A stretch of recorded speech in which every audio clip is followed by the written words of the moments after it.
Welcome. Alright, let's load the game. Let's see where the spookies happen. I'm ready for the horror. Alright, right, we left off on, which girl are we going to select to help with their activity for the festival? Y'all, best girl, Yuri, hands down in my opinion. So I feel like I have to say Yuri, but I've been thinking about the game, like, since I played earlier, technically this morning, but I guess last night. And I'm scared that if I pick Yuri, that Sayori is gonna get so pissed that she's gonna go batshit crazy on us, and that's where the horror begins. So, but I don't know. If you guys have a best girl, please let me know what your best girl is in chat. I'm curious to know. But I'm gonna go with Yuri. Well, I'll probably be most useful helping out Yuri. Me? Are you serious? Why would you? Natsuki, I can already tell you're about to say something mean. No. I was just saying. Ugh. So, you'll be helping Yuri then, Minnow? Yeah. That's what I'm going to do. I'm glad.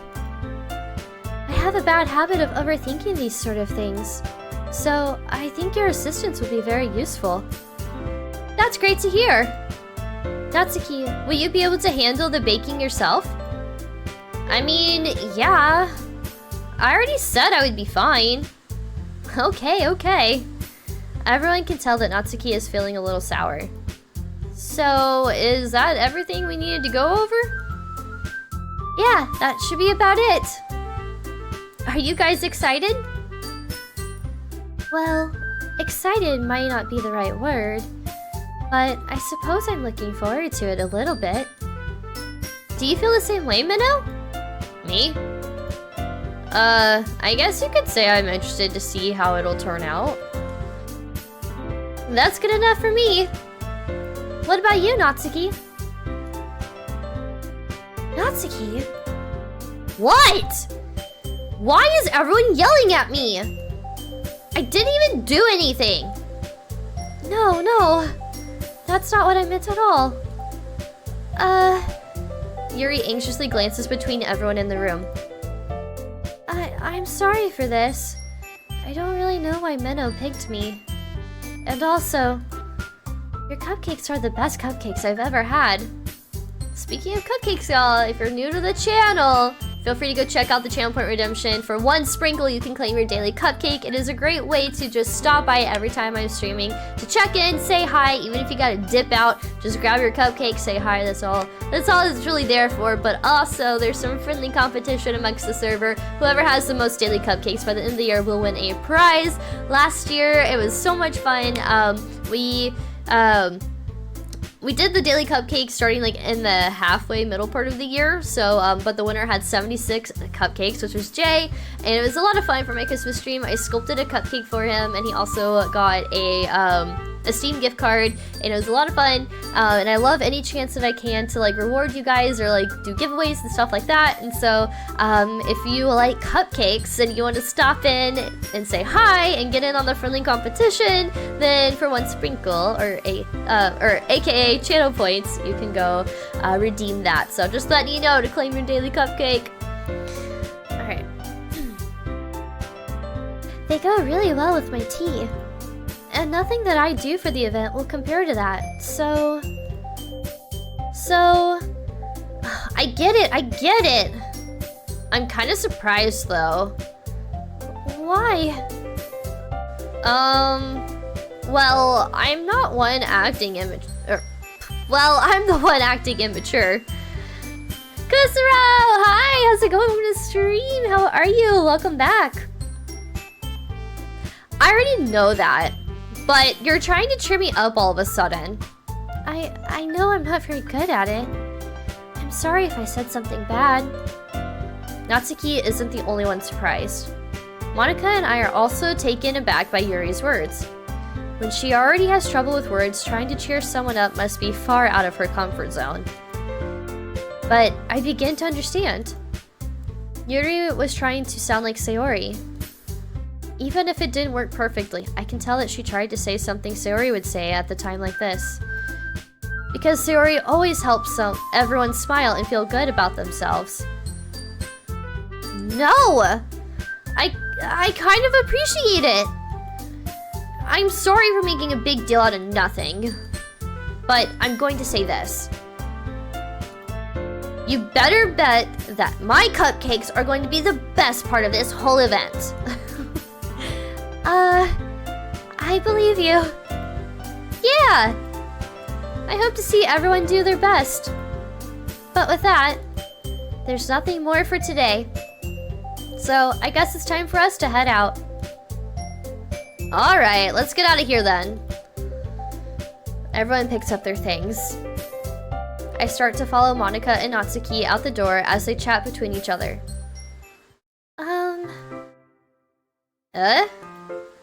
I turn around. Sorry. I realized that I don't have any way of contacting you this weekend. Oh, you're right. I can't believe that slipped my mind. Should I give you my phone number? I think that would be the best way, yes. Alright then. Yuri and I exchange phone numbers. Okay. Then I'll be stopping by your house on Sunday.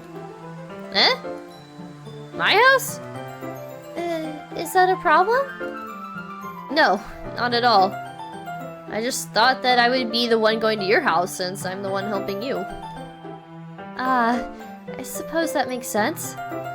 But if you don't mind, I think I would prefer going to your house.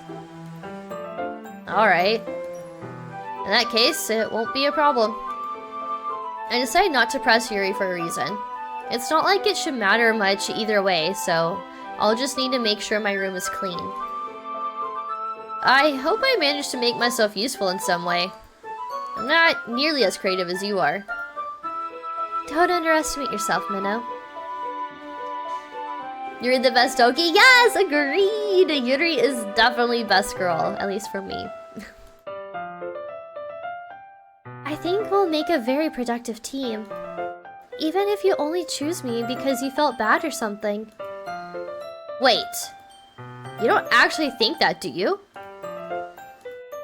I don't know.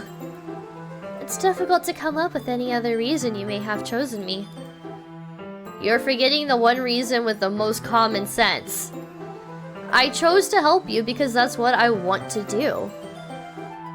But... Yuri thinks to herself with an extremely tense expression. Yuri, you're overthinking this. You wanted me to point out when you're overthinking, right? Eh? I didn't realize. I'm telling you, I want to. Eric, welcome to the stream. How are you? Thank you so much for claiming your daily cupcake. Welcome. We playing some Doki Doki. We just got started. I picked Yuri as the girl to help. And yeah, so now we're talking to her. That's all there is to it. Do you believe me?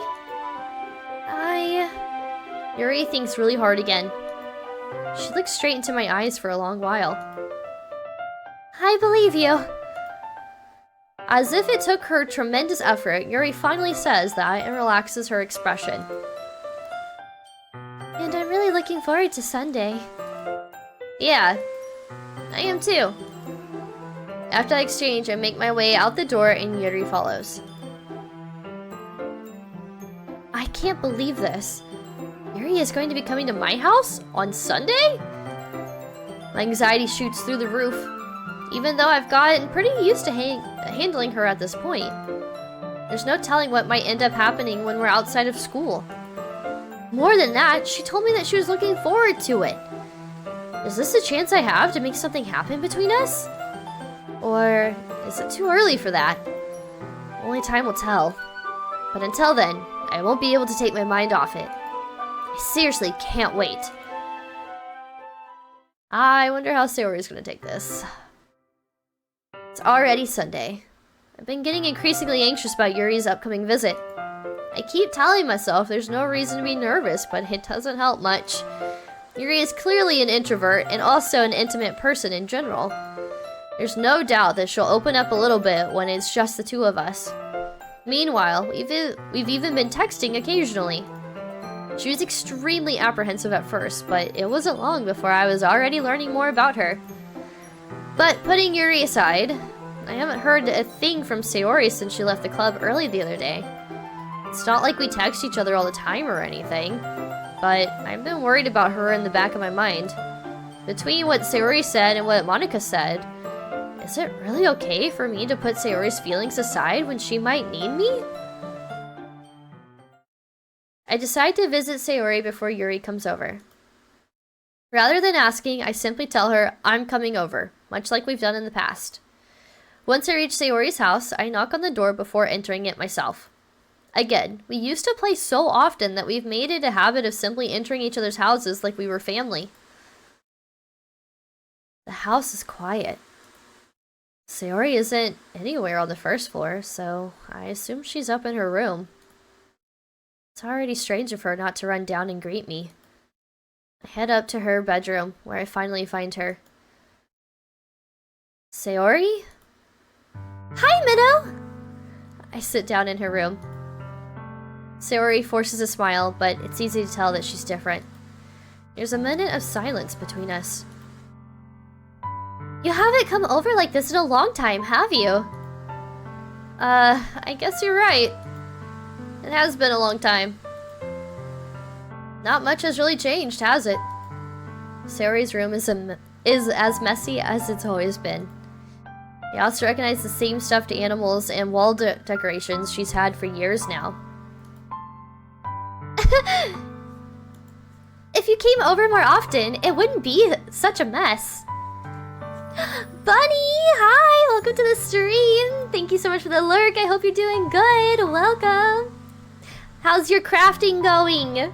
I saw that you were crafting earlier. What you making? Alright. That's because I end up cleaning it for you. How come you suddenly wanted to come over today? Aren't you supposed to see Yuri today? Wait, how does she know that? Yeah, but... Wait, how did you know that? Sayori had already left by the time we decided that last meeting. Monika told me. It's only natural for her to keep me informed about the festival preparations, right? Ah, that's true. But what about you? Aren't you going to be helping Monika today? Of course! But I'm just helping her online. We didn't plan to meet up or anything. Ah, so it's just me and Yuri then. Yep. There's more silence between us. Sayori stares into a random direction. Everything about her behavior is really uncharacteristic. I finally get to the point. Monika, troublemaker, right? She's freaking telling on us. Now it's gonna make Sayori feel worse. I'm actually curious what Sayori actually said to Monika. But I guess we'll see, maybe. I just wanted to see how you were doing. After all, after you left on Friday. When something's wrong, you can't hide it from me. You know, I know you too well. So... Sayori smiles, shaking her head. That's no good, Minnow. Eh? Why can't it just be like it's always been? This is all my fault. If I didn't get so weak and accidentally express my feelings, if I didn't make that stupid mistake, then you wouldn't have been worried about me at all. You wouldn't have come here. You wouldn't have been thinking about me right now. But this is just my punishment, isn't it? I'm getting punished for being so selfish. I think that's why the world decided to have you come over today. It just wants to torture me. Sayori. I grab Sayori by the shoulders. What on earth are you saying? Are you listening to yourself right now? I know something happened to you. There's no other explanation for you to be like this. So tell me already. Until I know, I won't be able to stop thinking about it. Sayori gives me an empty smile. You really put me in a trap, Minnow. But you're wrong. Nothing happened to me. I've always been like this. You're just seeing it for the first time. Seeing what? What are you talking about, Sayori? You're really just going to make me say it, aren't you, Minnow? Bitch, spit it out! Stop beating around the bush, it's been days. I guess I have no choice this time. The thing is, I've had really bad depression my whole life. Did you know that? Oh. Okay. Things are starting to get a little dark, but not in the way that I thought it would. Why do you think I'm late to school every day? Because most days, I can't even find a reason to get out of bed. What reason is there to do anything when I fully know how worthless I am? Why go to school? Why eat? Why make friends? Why make other people put their energy and caring to waste by having them spend it on me? That's what it feels like. And that's why I just want to make everyone happy. Without anyone worrying about me. I'm in shock. I can't even figure out how to respond. How is it possible that Sayori kept this from me the entire time I've known her? Did she really want so badly for me to just not think about her? Why? Sayori? Eh? Why is it that you've never told me about this? It almost feels like I've been betrayed as your close friend. Because if I knew, I would have done everything I could to support you. Even if there's only so much that I could do. I would have tried a little bit harder to make every day a little bit better for you. That's why I'm your friend. All you had to do was tell me. You don't understand at all, Minnow. Why do you think I didn't tell you? Because if I told you, then you would have to waste effort caring about me instead of doing important things. I don't want to be cared about. It's bittersweet when people try to care about me. It feels nice, sometimes. But it also feels like a bat being swung against my head. That's why I wanted so badly for you to make friends with everyone else. Helping everyone be happy together is the best thing for me. But then, I discovered something else too. Seeing you make friends and get closer with everyone in the club, it feels like a spear going through my heart. So, that's why. That's why I decided the world just wants to torture me. Every path leads to nothing but hurt. You're right. That I don't understand. I don't understand your feelings at all, Sayori. But I don't need to understand. Whatever it takes for me to help you stop hurting. That's what I'll do. No, Minnow. There's nothing. Nothing at all. The only thing that could have helped is if everything could be like it always was. But I was selfish. Finally showed you what a horrible person I am. Tears streaked down Sayori's face. I made you join the literature club because I was selfish. And I was punished by my heart hurting in a way that I couldn't understand. And now you came here, and I made you hurt too. I'm just weak and selfish. That's all I am. That's why I'm going to accept these punishments. Because I deserve every last one. Without thinking, I once again grab Sayori's shoulders. This time, I pull her into a tight embrace. Ah! Minnow! Sayori, I don't care if you feel selfish. I'm really happy that you convinced me to join the club. Seeing you every day makes it worthwhile enough. If I make friends with everyone else, that's just a bonus. But please, never underestimate how much I care about you.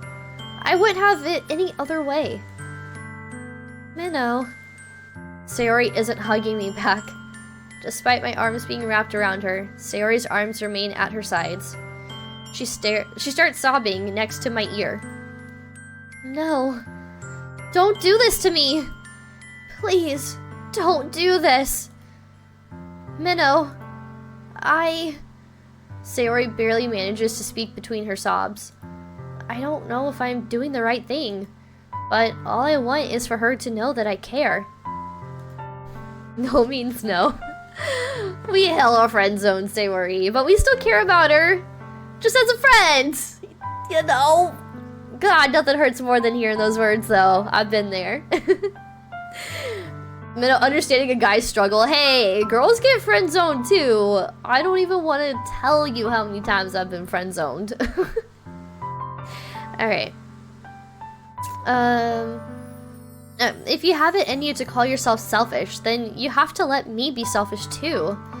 No matter what it takes, I'll figure out what needs to change. I'll make these feelings go away. And if there's anything that you need me to do, then you better tell me. I'll get mad if you don't. I don't know. I don't know. I don't know. Gently, Sayori finally puts her arms around me in return. I don't know anything. It's all really scary. I don't understand any of my feelings, Minnow. The only time I'm not feeling nothing is when I'm feeling pain. But your hugs are so warm. And that's really scary too. Sayori lets me go. As she does so, I let her go as well. The festival is tomorrow.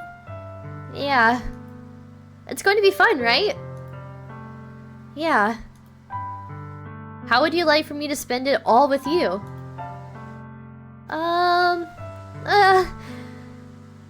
It's what I want. I promise. I think that would be nice then. Yeah. Sayori wiped her eyes. If I could spend the whole day here, I would. Of all days, this has to be the one where I have other plans. Maybe I should cancel. No. Don't. Please don't. If you did that, then I really wouldn't forgive you.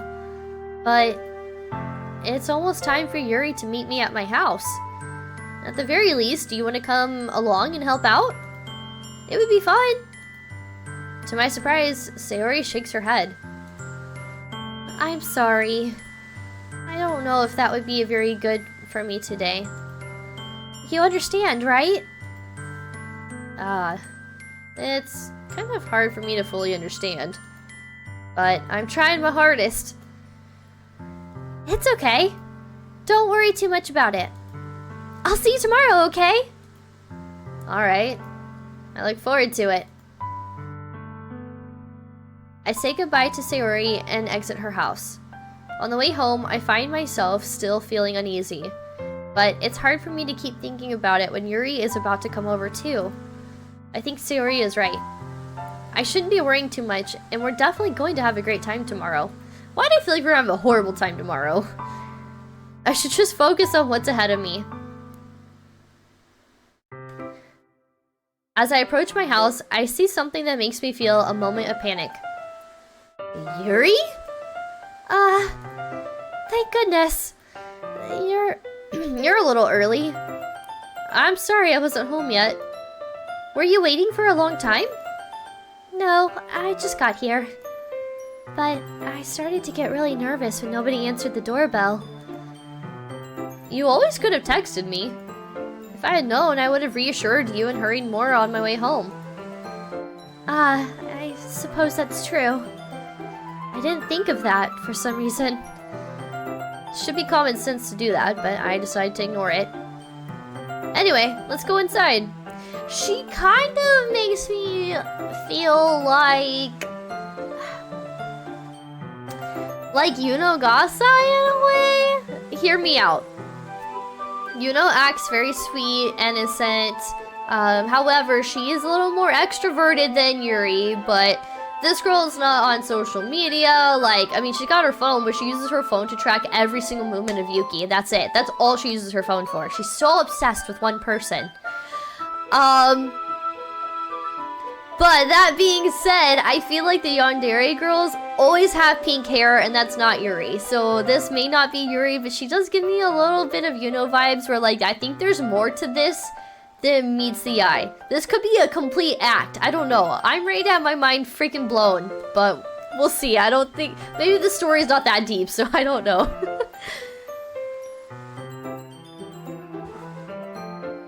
I see you brought a lot of stuff with you. That's right. And did you manage to find everything I asked you to buy as well? Yeah, pretty much.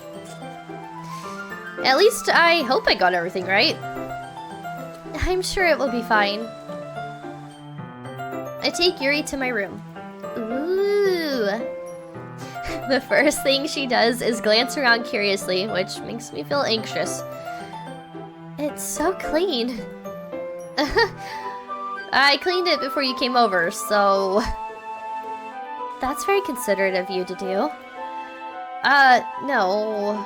I would be really embarrassed for my room to be a mess while you were here. Well, I do enjoy cleaning. I would have gladly helped you clean. That would have been even more embarrassing. Wait, don't look in there! I snatch Yuri's wrist, which was in the process of opening a desk drawer of mine. No, don't tell me that's the hentai drawer. I'm sorry. I wasn't thinking for some reason. I was just spacing out. It's fine, it's fine. Let go of Yuri's wrist. Is find watch Minna theorize over this game. I don't know if the game is that deep. So I don't know if I should be or not. Alright, she puts both of her hands firmly in her lap as if making sure she's keeping track of them. So, should we get started? Yes. I have a few things planned that you can help with. Decorations and other atmospheric enhancements. Atmospheric enhancements? You know, mood lighting, aromatherapy candles. Oh, wow. I didn't know you planned on taking it that far. Of course. I want to help take our guests to a faraway place. Although many will stop by just out of curiosity. And for cupcakes, I guess. I'm determined to provide an experience that will leave them wanting more. That's great. Slap, how's it going? Welcome to the stream. How are you? Welcome. This game is getting very interesting. I'm really curious to see where it's going. I'm not sold on it yet, but I'm intrigued enough to keep playing, so we should be wrapping it up tonight, hopefully. Developing a guy's mindset. No! No! Actually, it is nice to see things from y'all's perspective, because I know us girls are hella confusing, but guys are hard to read. Y'all don't tell us what you're feeling. We gotta, like, pry it out of you. And so that gets equally as frustrating, but honestly, no one's perfect, and we can all be a little confusing. Especially when we're trying to, like, you know, we feel vulnerable when it comes to feelings towards another person, you know. Yeah, no! It's easy to forget that you're a pretty intense person. Intense? I guess that's the best way to put it. Is that a bad thing? No, not at all. It's something that I like about you, actually. Is that so? That makes me feel relieved. And kind of happy. Yeah, no need to be so anxious. You can relax a little. Relax. I brought some things for relaxation. I was going to use them during the poetry event. Oh yeah? Like what? Let's see. Yuri rummages through her bag. She pulls out a few candles and a wooden cylinder-shaped object. I did some shopping on the way here, so I happen to have these in my bag. I plan to come over to cover the windows in black paper and use the candles to light the room. I think that would be amazing, don't you? Yeah, that'd be really neat. Is she gonna place the candles out in a circle? Like, in a circle on the floor and then do some kind of weird ritual and curse us? And that's it, and all the girls are in on it? We didn't join a book club, we joined a witchcraft club? Alright. What's that wooden thing, though? Oh, this? It's a stake to drive through your heart! I'm sorry, I'll stop. It's a diffuser for essential oils. How familiar are you with aromatherapy? Not familiar at all. Is that so? It's one of my favorite contributors to a positive atmosphere. Depending on the oils or herbs you choose, you can change the mood of the air itself. You can even feel it permeate through your body. This sounds like some witchcraft again. I've actually never seen the craft, Eric, but I've been wanting to watch it. I think it's on Netflix. Maybe it was at one point, I don't know if it still is. But yeah. Relaxation, positive energy, romance, reflection. It's almost like magic. Yuri takes the cylinder and pushes a switch on the bottom. In just a moment, a thin ray of vapor begins to spout through a small hole on the top. Wow, that smells... Oh, wait, no, hold on, that's not her talking. Not that I'm doing the best job at, like, differentiating voices between these girls, but, you know, I'm trying, y'all, I'm trying. I don't know how to do my voice because I am a girl, and y'all didn't like my guy voice, so... You're adding that for movie night! Ooh, do it! Light as a feather, stiff as a board. Wow, that smells wonderful. What kind of mood is that one for? Romance. Ugh. This is a jasmine essential oil. It smells a little sweet and flowery, right? Yeah, that's a good way to describe it. I chose jasmine for the event because it provides more than relaxation. Jasmine enhances your emotions and helps you feel them flow through your body. I feel like we will be feeling a lot of other stuff at this festival. I don't know. I feel like this is all actually meant for us. You feel warmer and your heart pounds more heavily. Don't you think that would be perfect for sharing our poems? It does sound suitable, but you seem to know a lot about this, so I'll trust your opinion with anything. Yuri smiles gently, clearly enjoying herself. She again reaches into her bag and pulls out several spools of thin ribbon. What are those for? Well, did you purchase the origami paper I asked you to get? Yeah, I have it over here. We won't be using the paper for folding origami. What I'd like to do is write a different word on each paper. We'll need about 100 of them. Oh yeah? What will those be used for? Well, I'm going to cut pieces of ribbon to hang from the doorway of the classroom. Then, we can fasten the paper onto the ribbons to create a doorway curtain. Wouldn't that be beautiful? It would also catch the eye of those passing by the room. It may attract some to peek inside. Someone's getting lucky at the festival, right? Right? Ooh. Emotions.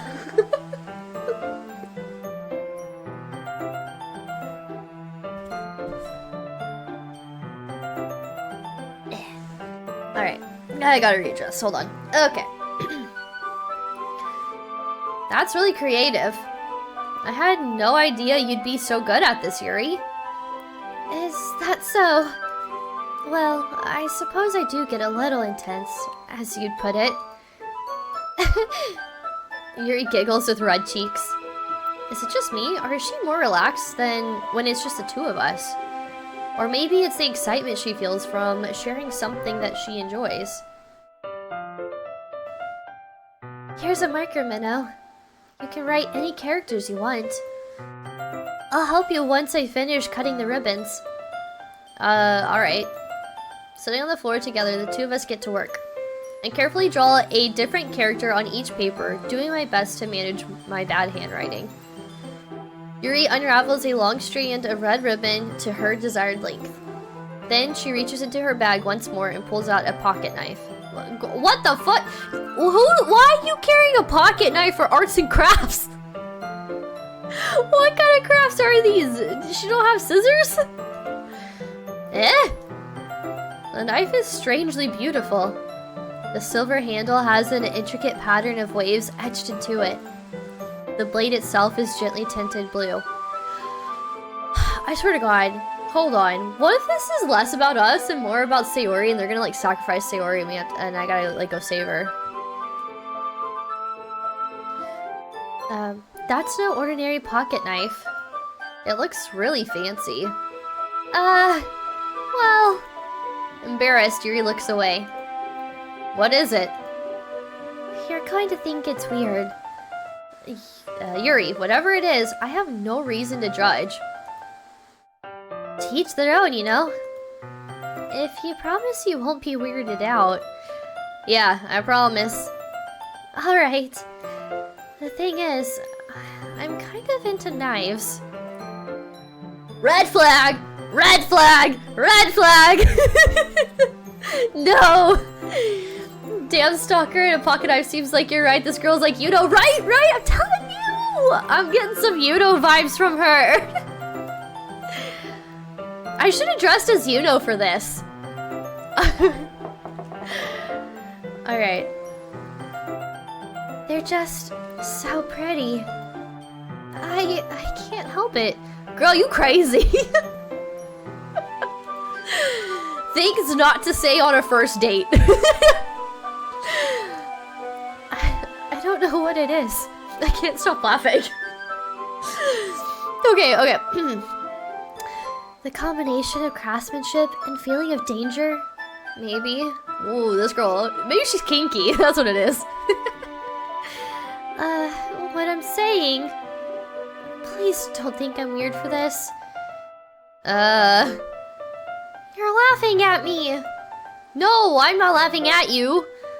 It's just funny how nervous you got about sharing. It's an interesting thing to be into, I guess. But I think it kind of suits you. Oh, God. Suits me? Yeah, it's kind of intense. Besides, it's a really cool looking knife. I can't deny that. It is, isn't it? Yuri relaxes her expression once again. This girl is a serial killer. Would you like to hold it? No, that knife's probably cursed. Oh, of course. Sure, I'll check it out. Yuri carefully hands me the knife with the handle facing me. I take it and turn it around in my hands. It feels heavy and extremely solid. Where do you even get a knife like this? Curious of its sharpness, I feel the point on the knife with my index finger. Ow! Minnow! Why did you do that? Yeah, this girl sharpened her knife. I didn't expect it to be that sharp. I barely touched it at all. It's my fault. I should have warned you. The knife is extremely sharp. It can't cut through skin like it's... Hold on. It can cut through skin like it's paper. Oh no. A small drop of blood trickles down the side of my finger. This is what she needed. She needed a vial of blood from us to complete the ritual. Yuri takes my hand and gives the wound a closer look. She stares at it and noticeably fidgets. If you're squeamish, I'll go wash it off now. Without warning, Yuri puts my finger in her mouth and licks the wounds. No! I had a feeling she was gonna do that. This girl's fucking weird. We should... Okay, Yuri, not best girl. I feel her tongue curl around my finger. Normally people, some people get turned on by this, but straight up, I'm weirded out. Startled, I instinctively pull my hand back. Oh, please forgive me. I wasn't thinking. Yuri lowers her head, her face burning up. Yuri, that's the most embarrassing thing I've ever done. How could I do something like that? I'm sorry. Sure, it was a little weird and it took me by surprise, but I guess she was just trying to help, right? Stop denying the red flags. we got the blinders on. We in love. All right, Yuri, I think you're overreacting a little. She doesn't lift her head. What if she doesn't recover from this for the rest of the afternoon? Alright, you know what? This might be a stupid thing to do, but I do it anyway. I take Yuri's hand. I lick her index finger in return. Why? That doesn't make it any better. This girl probably into this. Minnow! Did you really just do that? Now we're even. No! Yes. I'm so glad I didn't take that sound alert away. I forgot I had that. Yeah, licking fingers, dumb way to die. That's how you gonna die. Yeah, that's all happening. She is helping, right? Okay. Yuri just looks at me like I did something wrong. I knew that would be a bad idea. If not for the sweet aroma of jasmine oil, the air would be extremely heavy right now. You're so weird, Minnow. We're weird? Bro, you brought a knife. A sharpened knife to do arts and crafts, and then we cut our finger and you licked our blood. And we're the weird ones? Yuri giggles shyly. Eh? You're calling me weird? I have no response to that. Where do you keep your bandages? Oh, now you ask for a band-aid? That's the normal thing to do. I don't think I have one, actually. Oh, I don't think I need one, actually. It was a tiny cut. Look, it already stopped bleeding. I see. That's relieving. The tension is quickly lifted. We each resume our respective activities. I watch Yuri's knife cut through the ribbon like it's nothing but air. No! Offer to provide scissors! Meanwhile, I continue to make progress on the paper. After we finish attaching the paper to the ribbons, we lay them all out, side by side. It looks better than I expected. It will be very effective as a door curtain. It looks great! Good thinking coming up with this, Yuri. Thanks! It's just something I saw online, really. Are you ready to move on to the next task? Yeah, let's do it! What do you have in mind? I'd like to create a banner. That's why I asked you to buy the paint tables. Tablets, not tables. She's gonna sacrifice you. Yuri's seen too many horror. Yeah, I thought she could be cool, but yeah, this is definitely the psychotic horror film chick. She's gonna put on like a ghost face mask and just go ape shit. The knife she's carrying is ghost face knife. Let's be honest here. That's right. One of the items Yuri had asked me to buy was a kit of watercolor paint tablets. Why is that so hard to read? We'll need about 6 cups of water to put each of the tablets in. Do you mind fetching those for us? Of course not. 6 cups of water. I'll be right back in a minute. Thank you very much. Oh, and just a little bit of water is okay. If you fill the cups too much, it will be too diluted. Taking Yuri's advice, I decided to use small plastic bathroom cups rather than full-size glasses. I put them on a plate to catch any paint that drips, then bring it back into my room.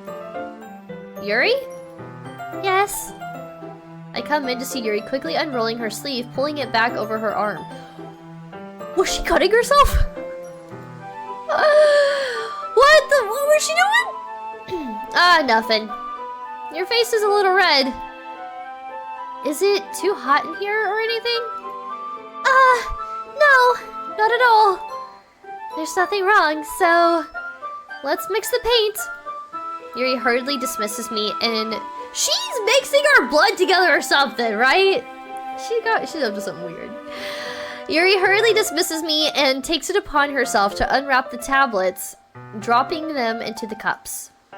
So, I thought we would do something simple that would look very nice. I'd like to paint a gradient across the banner, starting with the colors for a sunrise, then daytime, then sunset, and nighttime. Once it dries, I'll write an inspirational quote across the banner. We can hang it on the wall behind the podium at the front of the classroom. Ah, neat. What are you going to write? Well, it will be more fun to surprise you. Yuri smiles at me. Oh god. She's gonna write, like, what is it called? Incantations? She's gonna write the spell down.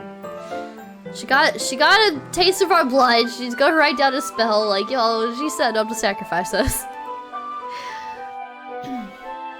After rolling out the banner, Yuri and I kneel on opposite sides so we don't get in the way of each other. Yuri uses a brush and adds a few dots of different colors across the banner to serve as a color guide when we paint. This kind of reminds me of elementary school. Painting on a banner with watercolors feels a lot like the art class projects we had back then. It's relaxing. I'm sorry if this feels too childish.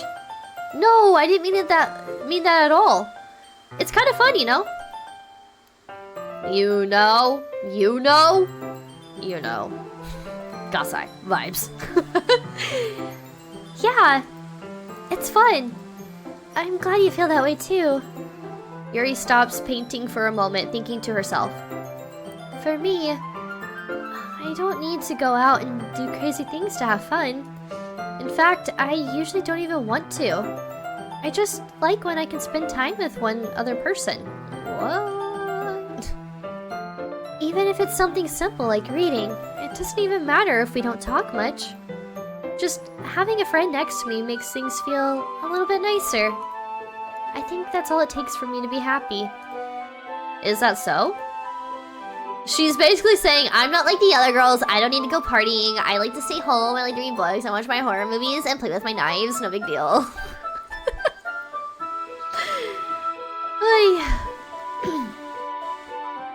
Alright. Even if Yuri and I are quite different, I can understand where she's coming from.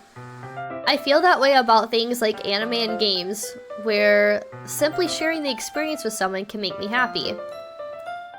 I think I feel the same way. Yuri smiles gently. I knew you'd understand. Yuri leans over the banner to grab an unused paintbrush, but I move at the same time, causing my head to bump into hers. Gah! Sorry!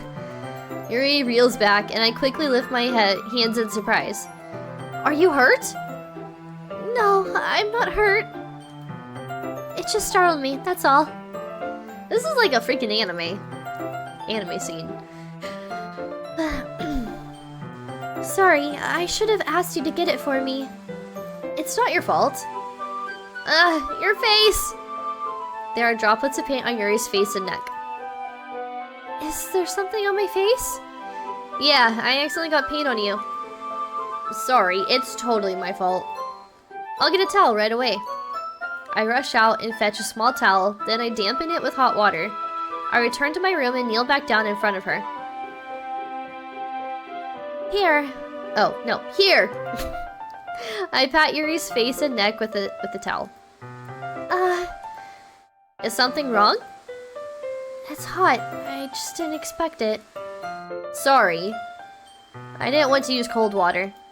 Having finished, I start to retract my hand, but Yuri suddenly holds my wrist. Wait. Eh? Just for a little longer. It feels really nice. I keep my hand still against Yuri's neck. She looks into my eyes. It's an intense expression that I recognize from when she reads her books. Almost as if she's lost in a daze, enveloped by her own thoughts. She breathes gently, half through slightly parted lips. What is happening? Is it the aroma of the jasmine oil giving me this dizzy feeling? No! No! We gotta stay conscious! She's got a knife! She licks blood! Yuri's gentle fingers wrapped around my wrist, sending a tingling sensation through my arm. Oh, did she put something on her arms? Is that why she rolled down the sleeves? And suddenly her face seems to be much closer to mine than it was just a moment ago. Yuri slowly pulls away. Sorry. I've been feeling a little lightheaded today. I didn't mean to space out. It's fine. Okay, never mind.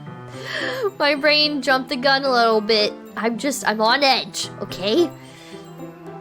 The moment is over as soon as it began. Yuri picks her brush again. But her movements seem clumsier, like she's unable to focus. I remain silent, forced to ignore the event that just transpired. Wait! This girl! What if she tries to pin, like, some kind of murder or something on us? Like, she's gonna, I don't know, somehow blood's gonna be shed, she's gonna pass out, and they're gonna be like, oh my god, it was the dude! Abuse! I don't know. I'm letting my brain go crazy with this one, if y'all can't tell. Right? There's way too many red flags. Shit's getting weird, man. I remain silent, forced to ignore the event that just transpired. I hesitantly retrieve my own brush and continue following Yuri's example. That should do it! I finish filling the night sky with white dots that look like stars. Looking at the banner as a whole, it's very pretty and natural looking. I think it came out better than I expected. I'm really happy with the results. Yeah, me too. Are you going to add the lettering now? Not yet. It needs to dry first. That's true, but it won't take a while. But won't that take a while? Well, perhaps it would be best to leave it here, then have you bring it in the morning. I can do the lettering in the classroom before our event starts. Is that okay? That's totally fine. Wonderful!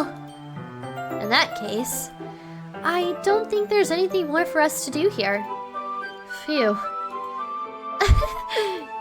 You say that like you're glad it's over. Was I wrong to assume that you were at least enjoying yourself a little bit? No, it's not that. I'm just glad that we managed to get everything done. I see. I am too. I was a little concerned about time. I need to start making dinner soon. So you don't have any time left? I was secretly hoping we would have extra time for after finishing the work. Well, Yuri thinks to herself. I think it would be too irresponsible for me to wait much longer. I'm sorry. I was hoping there would be more time as well. It's probably my fault. Sorry for being such a slow worker. No, it's not your fault at all. And the important thing is that we got everything done, right? Yeah. So, it shouldn't be disappointed. Oh, I shouldn't be disappointed or anything. Gathering all her things, Yuri seems to look a little downcast. I understand why. It sounded like she rarely gets the opportunity to spend time with friends in a relaxed environment. But that doesn't mean this is the last time it can happen. Once Yuri packs up, I walk her out the front door. Thank you very much for having me today. No problem. I'm glad I was able to help. Just let me know if there's anything else you need me to bring tomorrow. I will. Well then, Yuri fidgets. I guess I'll see you tomorrow. Wait. I kind of say that without thinking. About today. It's fine that we didn't have as much time as we wanted, because we can do this again. Whenever you want, you can come over and we can go out somewhere. I forgot, you don't like going out much. As I stumble over my words, Yuri simply smiles bashfully. Anyway, You know what I'm trying to say, so... You're very thoughtful, Minnow. Yuri takes a step closer to me, then briefly squeezes my hand. I kind of like that about you. Well... How am I supposed to respond to that? But I don't even get a chance to, as Yuri suddenly pulls back. Sayori! Eh? Ah! Hi, Minnow! Sayori! I just know we weren't... It's okay, Minnow. I just stopped by to say hi. Well, it's nice to see you. I'm sorry, but I'm already on my way to leave. Oh, really? That's too bad. I'm sorry. But we'll all be together at the festival tomorrow, so that's fine, right? Of course! Sayori beams. Yeah, so... I'll see you tomorrow. Clearly embarrassed, Yuri hurries off. Sayori waves goodbye after her. I think Sayori was kind of trying to sabotage any sort of moment that we were having. Yuri breaks the sound barrier in her haste to scoot away from the awkward... Right? Right? The timing was a little too perfect. I thought you didn't want to come over today. Well, I tried staying in my room, but my imagination was being really mean to me. So I had to come here and see it for myself. See what? What are you talking about? You know, how much fun you were having with Yuri. And how close you got to her. It makes me really happy that you've made such good friends. That's all that matters to me. I don't know, man. You're like Sussy Sayori. So I really want to call her Sussy Sori. Tears start to fall down Sayori's face. That's all that matters to me. Why am I feeling this way, Minnow? I'm supposed to be happy for you. Why does it feel like my heart is splitting in half? It hurts so much. Everything hurts so much. This would be so much better if I could just disappear. Sayori, don't say that. It's true, Minnow. If I wasn't here, then you wouldn't have to waste your sympathy on me. She kind of reminds me a little bit of like a pick-me girl, kind of. But I also get where she's coming from too. You know, she just wants attention too. Like she loves someone and she sees the person that she loves hitting on somebody else and spending time with someone else that's not her. So I also kind of get it. Monica was right. I should just... Monica? Monica was right about what? Sayori! What I said before is true. I'm not going to let this continue. Caring about you like this isn't the burden your mind is making it out to be. It's something that makes me happy. It's something that I wouldn't trade for anything else.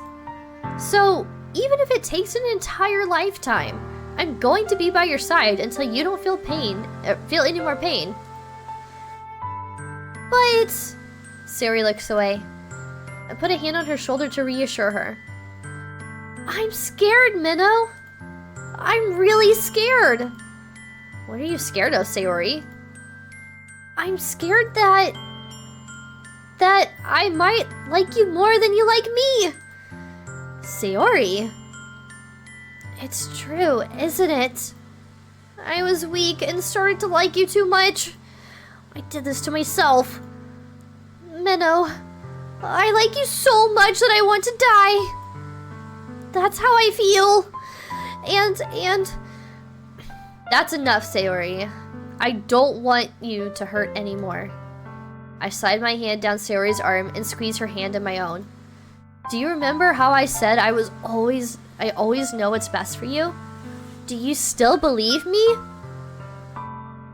Wordlessly, Sayori nods. Even if you don't understand all of your own feelings, I know what you need the most right now. And that's what I'm going to give to you. Oh, man! Oh, man! I have to choose? I have to choose to say I love you? Or friend zone her? Good spot to save. Nah, we still playing. We still playing. We're gonna beat the game tonight.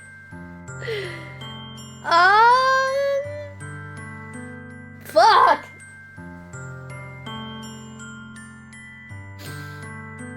I don't know. I don't know.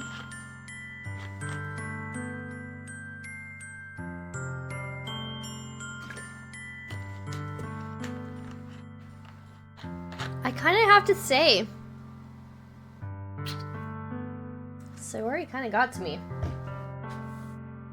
Like, if we turn her down, who knows what could happen? And then does that mean that we just go back to Yuri and like Yuri's got some? Oh my god, chat! I don't know what to do. I don't know what to do. In case you don't like your decision, you're braver than I am. Then. No, I have to finish the game tonight. We gotta get into Final Fantasy this week, so, you know. Okay. I mean, I could save it. I have no problems just saving it.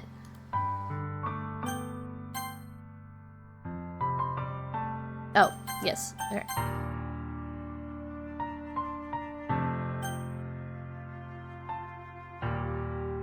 Wait, hold on. How do I go back to the game?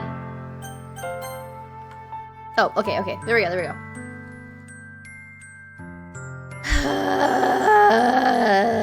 I don't know what to pick. I don't know what to pick.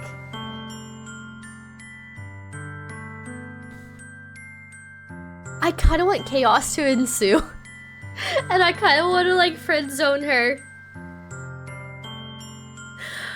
Oh my god! This is too tough. I feel like I love her, but like, as like a sister. Right, we are kind of already with Yuri. We're in too deep. I mean, the girl's got red flags for days, but we in too deep. No, honestly, I think I like Sayori. Like, I love Sayori as like a sister. I don't think I'm in love with Sayori. And I think that's how I'm feeling. 100%. You'll always be my dearest friend. You'll always be my dearest friend. What you need most is for things to be like they've always been. Monica told me the truth. She told me how much happier you seemed after I joined the club. I know you're struggling with some really difficult feelings right now. But please trust me that I know what's best and what will make you happy in the end. I promise I'll help get things back to the way they were. I see. Sayori forces a smile through an incredibly pained expression. Is that what it feels like? To get stabbed in the chest by Yuri's knife? Yeah. I should write a poem about this. Sayori, it's okay. This is just my punishment, remember? Why is she being punished? Girl, you're being too hard on yourself. For being selfish. So please, please don't worry about these stupid feelings. I know you're right. I knew this whole time that there's no happiness down that path. That's why I came here. Just so I could get the answer I needed to hear. And the other thing. You're also right that I just wanted to go back to the way it was. I realize that now. You really do know me better than anyone, Minnow. I'll trust you with anything. Anything at all. So... Sayori's smile finally breaks.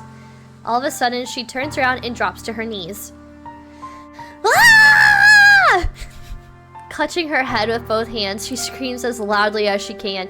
My god, I feel this pain, though. I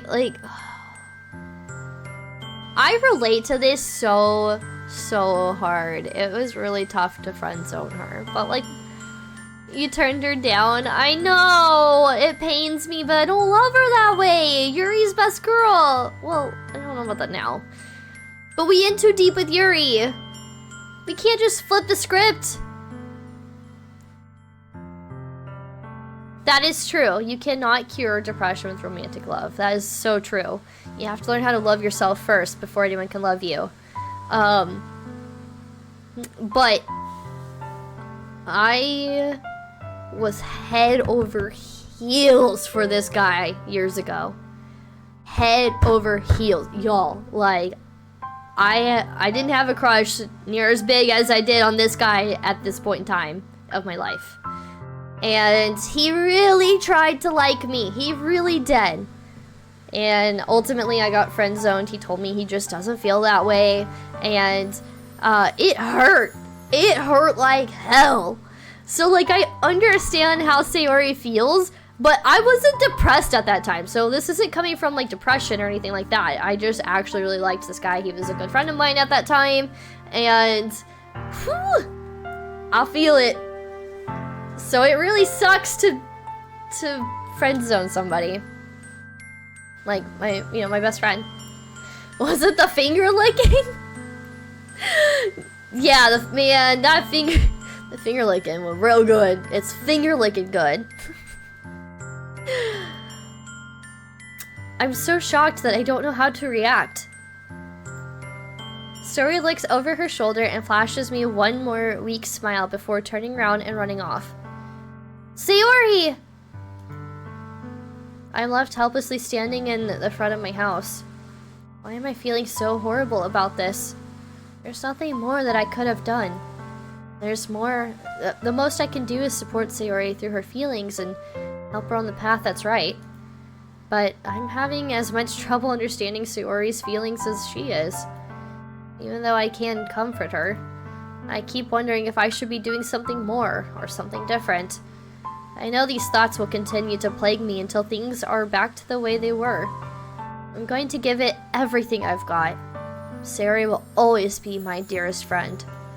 And I'll do whatever it takes to put a smile on her face every day.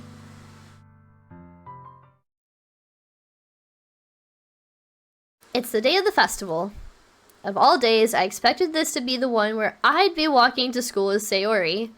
But Sayori isn't answering her phone. I considered going to her house to wake her up, but decided that's a little too much.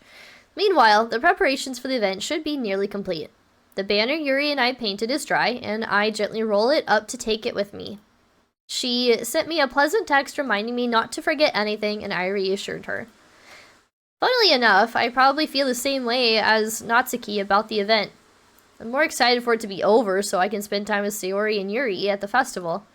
But knowing Monica, I'm sure the event will be great too. Menno! You're the first one here. Thanks for being early.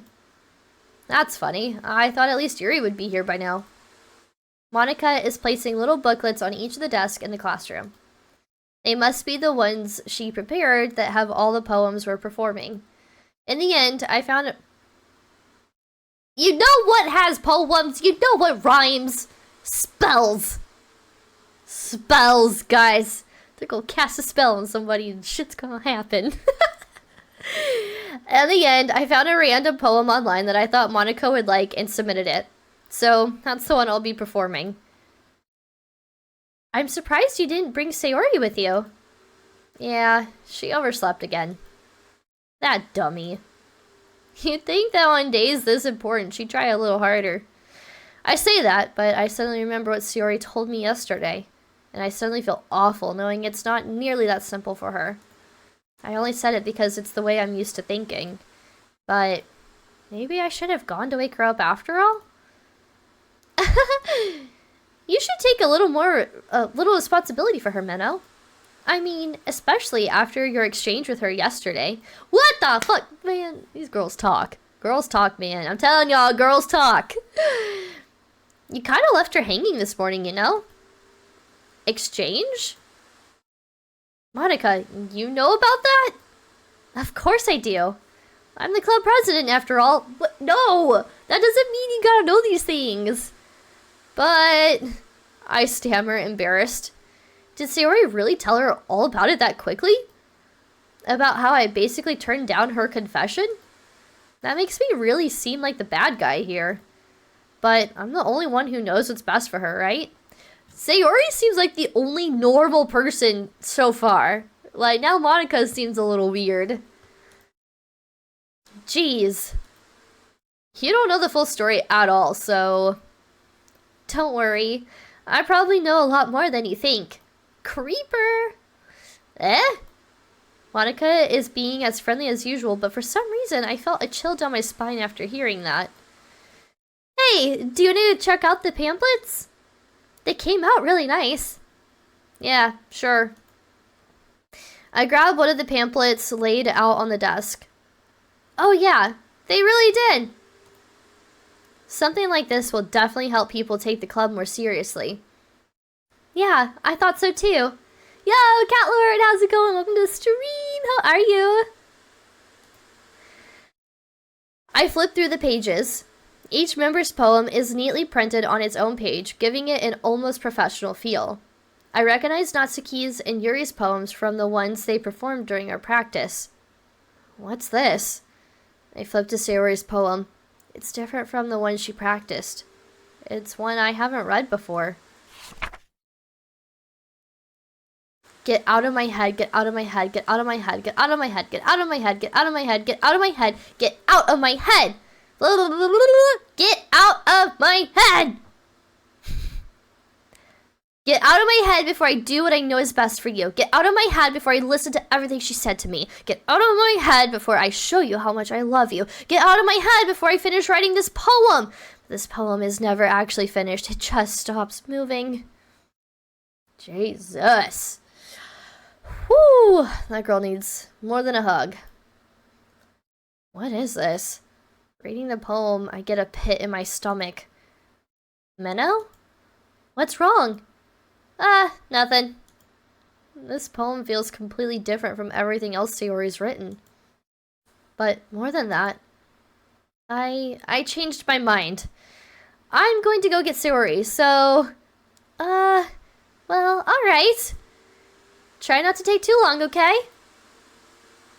I quickly leave the classroom. Don't strain yourself! Monica calls out after me. I quicken my pace. What was I thinking? I should have tried a little bit harder for Sayori. It's not a big deal to at least wait for her or help her wake up. Greetings everyone in the Yuri fan club. Oh my god, Yuri's fucking weird, Cat Lord. We found out she carries knives and she licks blood off of our fingers. This girl weird.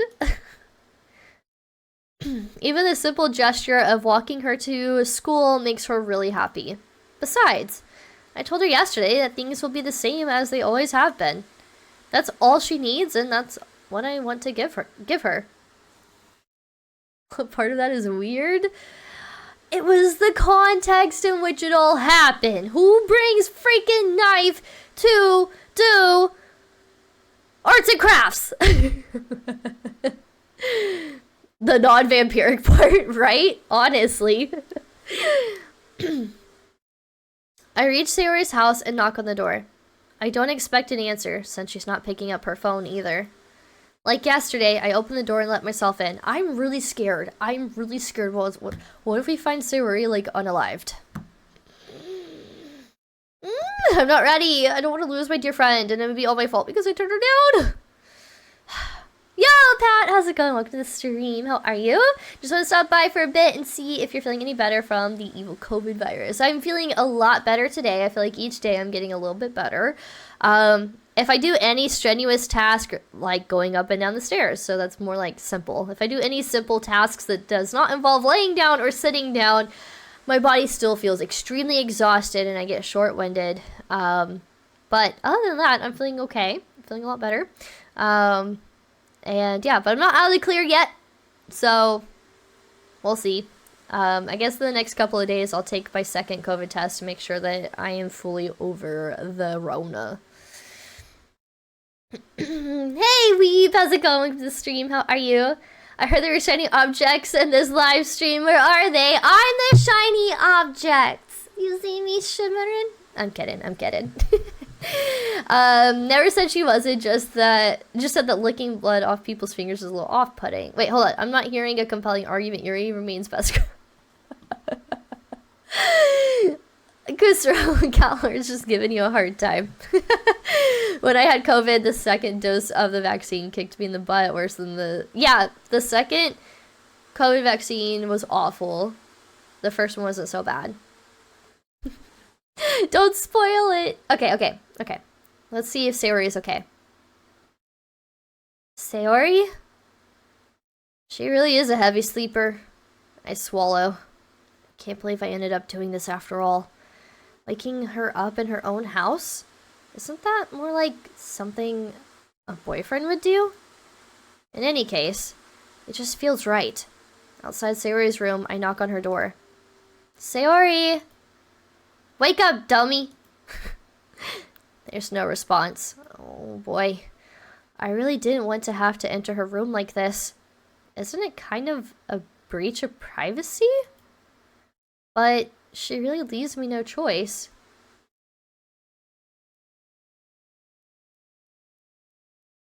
Wait, hold on, what? Let's see. Why did the vaccine make you feel like crap for real? I was a... Oh god, I was the only one. We friend-zoned her. Because we're in too deep with Yuri. And I feel really bad about it. Yeah, both COVID vaccines really fucked up my menstrual cycle and gave me a lot of health complications for a few months, and so I stopped after that, and I think that's why I'm experiencing COVID the way that I am. But, you know, that's my own choice. I think everyone should be free to choose what they want to do and what they want to inject into their own bodies. So I ain't judging. If you're like, I didn't want to get the vaccine, I totally get it. And if you're like, I wanted to get the vaccine, I got them all, hey, that's totally your choice, and I also totally get that. I friend zone everyone for Yuri. Catlord sold his soul to Yuri. And because when someone licks blood of your finger, you have to... No! Is it in the rules? I didn't see those rules. I gently opened the door. Fuck! I knew this was gonna happen.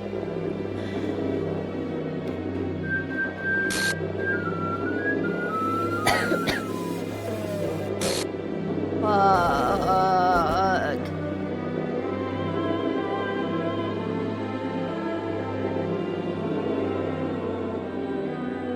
Something in the back of my mind said we should have just said I love you. What the hell? What the hell? Is this a nightmare? It has to be. This isn't real. There's no way this can be real. Sayori wouldn't do this. Everything was normal up until a few days ago. That's why I can't believe what my eyes are showing me. I suppressed the urge to vomit. Just yesterday, I told Sayori I would be there for her. I told her I know what's best and that everything will be okay. Then why? Why would she do this? How could I be so hopeless? What did I do wrong? Turning down her confession? That has to have been what pushed her over the edge. Her agonized scream still echoes in my ears. Why did I do that to her when she needed me the most? Why was I so selfish? This was my fault. My swarming thoughts keep telling me everything I could have done to prevent this. If I just spent more time with her, walked her to school, and gave her what I know she wanted out of our relationship, then I could have prevented this. I know I could have prevented this. Screw the literature club! Screw the festival! I just lost my best friend! Someone I grew up with! Holy fuck, this is actually hitting really hard.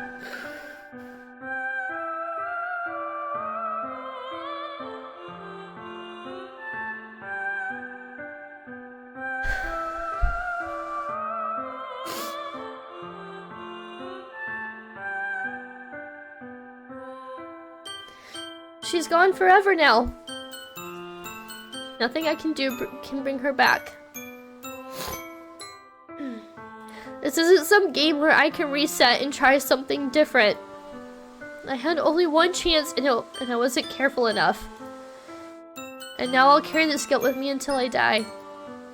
Nothing in my life is worth more than hers, but I still couldn't do what she needed from me. And now, I can never take it back. Never. Never. Never. Never. Never. God damn it.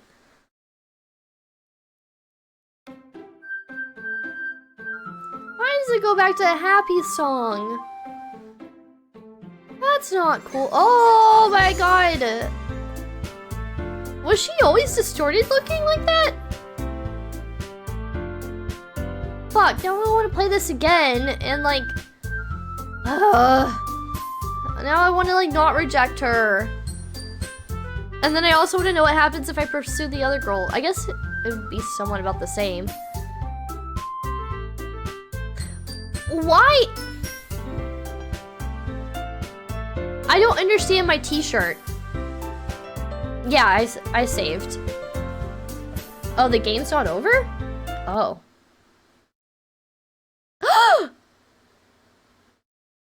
My game just crashed. Hold on.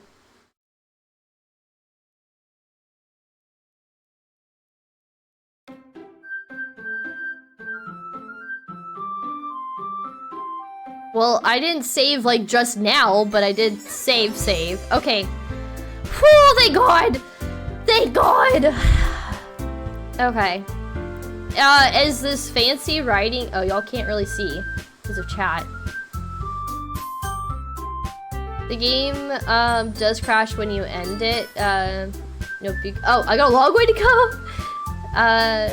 It's part of that game. Let's see, right? I mean, it's good that you have a save spot, right? Right? So do I click this like funky lettering? What does this do? What the hell? I can't read this. I see an annoying girl running toward me from the distance, waving her arms in the air like she's totally oblivious to any attention she might draw to herself. That girl is... What?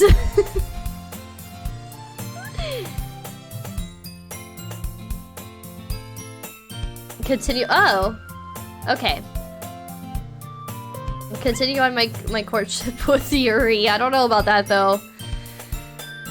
Because it knows the code is wrong, so it rests to try and fix it, but it's part of the game. Okay. Okay, so it's part of the game. Oh! Oh! Okay, so that's supposed to be Sayori. That girl is Sayori, my neighbor and good friend since we were children. You know, the kind of friend you'd never see yourself making today. But it just kind of works out because you've known each other for so long. We used to walk to school together on days like this, but starting around high school, she would oversleep more and more frequently, and I would get tired of waiting up. But if she's going to chase after me like this, I almost feel better off running away. What? What? Sayori!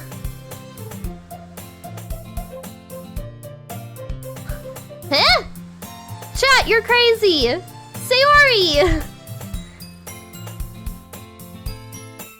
However, I just saw an idol in front of the crosswalk and let... I see that and I just think Cusco. Okay, so Sayori does not exist. No, but I miss Sayori. We did our best friend dirty. I don't like my choices anymore. Yeah, this is Cusco now. And let Cusco catch up to me. Whoa! What the fuck? Hello? It's an ordinary school day like any other. Mornings are usually the worst, but being surrounded by couples and friend groups walking to school together. Meanwhile, I've always walked to school alone. I always tell myself it's about time I meet some girls or something like that. Huh. Tell us who she is? Yeah, it's Cusco, you know, my good friend Cusco. Apparently not. Our memory's been erased. I have no motivation to join any clubs. I'm perfectly content just getting by on the average while spending my free time on games and anime. There's always the anime club, but it's not like there would be any girls in it anyway. The school day is as ordinary as ever, and it's over before I know it. After I pack up my things, I stare blankly at the wall looking for an ounce of motivation. Clubs. There really aren't any that interest me. I'm so glad you're playing Doki Doki. You're going to enjoy this game for real and scary. What? What? I like scary though. That's why I'm playing it. I want to understand my Doki Doki shirt that I have. Let's see. Pat, thank you so much for claiming your daily cupcake. What kind of cupcake are you having today? So that because the game reset? Okay. Besides, most of them would probably be way too demanding for me to want to deal with. I guess I have no choice but to start with the anime club. Menno. Ah! Monica? Oh my goodness, I totally didn't expect to see you here. It's been a while, right? Yeah, it has. Monica smiles sweetly. We do know each other. Well, we rarely talked, but we were in the same class last year. Did, like, the book club, like, not ever happen? Monica is probably the most popular girl in class. Smart, beautiful, athletic. Basically completely out of my league. Star Trek going to the classroom is what it seems like. Yes, I have a Doki Doki shirt. It's in the dirty clothes right now. But it has, let's see, hold on. How do I explain it?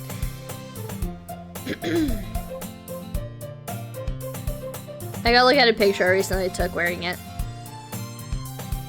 Yeah. I don't know if you're gonna be able to see this.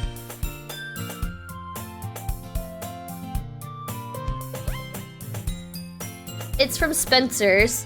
It has Natsuki on it, and it says "Play with me," and she's like all demented looking, and I want to know like why.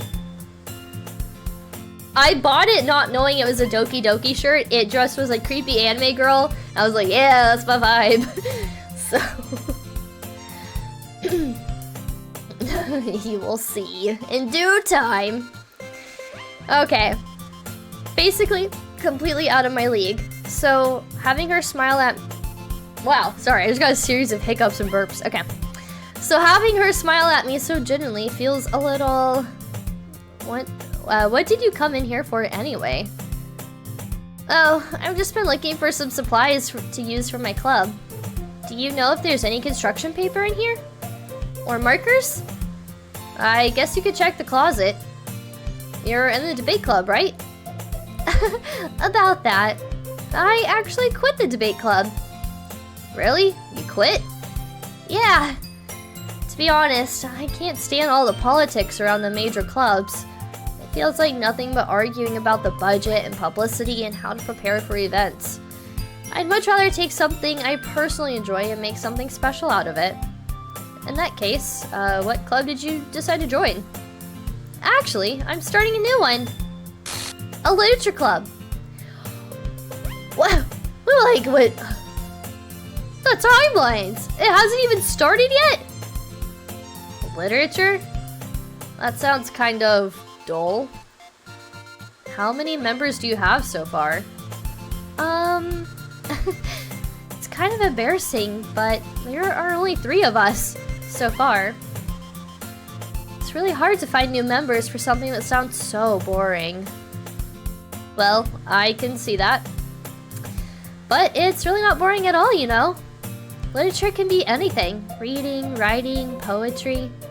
I mean, one of my members even keeps her manga collection in the club room. Wait, really? Yeah, it's funny, right? She always insists that manga is literature too. I mean, she's not wrong, I guess. And besides, a member's a member, right? Did Monica say she? Hey, Minnow. By any chance, are you still looking for a club to join? I mean, I guess so, but in that case, is there any chance you'd want to do me a big favor? I won't ask you to join, but if you could at the very least visit my club, it would make me really happy. Please? Well, I guess I have no reason to refuse. Besides, how could I ever refuse someone like Monica? Sure, I guess I could check it out. It's a cult, that's what it feels like. I think I know where the artwork came from. Oh, so I got my shirt from Spencer's. So, I don't know if that says anything. Ah, awesome. You're really sweet, Minnow. You know that? It's nothing, really. Shall we go then? I'll look forward to... I'll look for the materials another time. You're more important. I can't believe we just wrote off Sayori like this. And thus, today marks the day I sold my soul to Monica and her irresistible smile. I timidly follow Monica across the school and upstairs, a section of the school I rarely visit, being generally used for third-year classes and activities. Monica, full of energy, swings open the classroom door. I'm back! And I brought a guest with me. Eh? This is weird. A guest? Seriously? You brought a boy? Way to kill the atmosphere. Don't be mean, Natsuki. But anyway, welcome to the club, Minnow. All words escape me in this situation. This club is full of incredibly cute girls. So let me guess. You're Monica's boyfriend, right? What? No, I'm not. Natsuki? The girl with the sour attitude, whose name is apparently Natsuki, is one I don't recognize. Her small figure makes me think she's probably a first year. Anyway, this is Natsuki, energetic as usual. And this is Yuri, the vice president. It's nice to meet you. Yuri, who appears comparably more mature and timid, seems to have a hard time keeping up with someone like Natsuki. Yeah, it's nice to meet you both of you. So, I ran into Minnow in a classroom, and he decided to come check out the club. Isn't that great? Wait, Monica! Didn't I tell you to let me know in advance before you brought anyone new? I was going to... well, you know. Sorry. I didn't forget that, but I just happened to run into him. In that case, I should at least make some tea, right? Yeah, that would be great. Why don't you come sit down, Minnow? The girls have a few desks arranged to form a table. Yuri walks to the corner of the room and opens the closet. Meanwhile, Monica and Natsuki sit across from each other. Still feeling awkward, I take a seat next to Monica.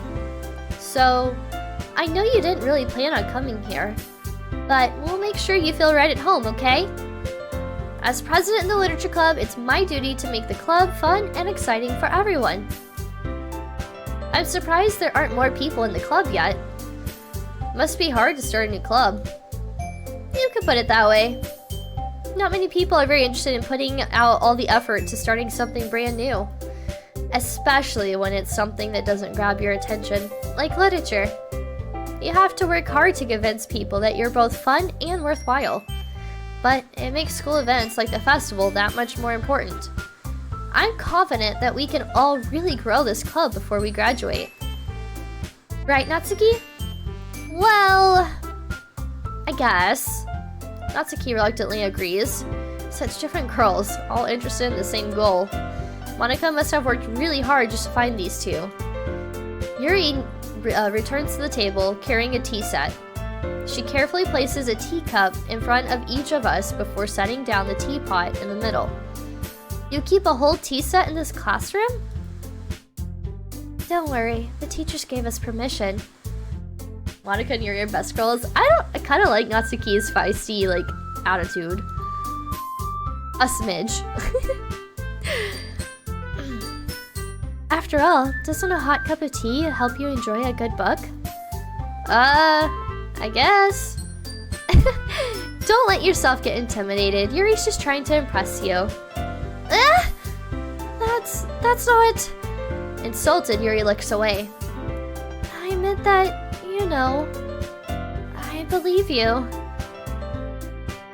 Well, you know, tea and reading might not be a pastime for me, but at least I enjoy tea. I'm glad. Yuri faintly smiles to herself in relief. So, Minnow, what kind of things do you like to read?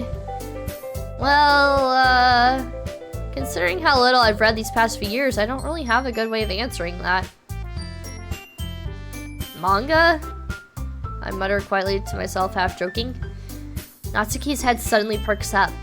It looks like she wants to say something, but she keeps quiet. I knew it was Natsuki who had the manga. I had a feeling it was her. Wait, pun not intended. Hold on, what's going on? I love the actual ending. It's my favorite. Just Monika. Oh, okay, I get it. Okay. It looks like she wants to say something, but she keeps quiet. Not much of a reader, I guess. Well, that can change. What am I saying?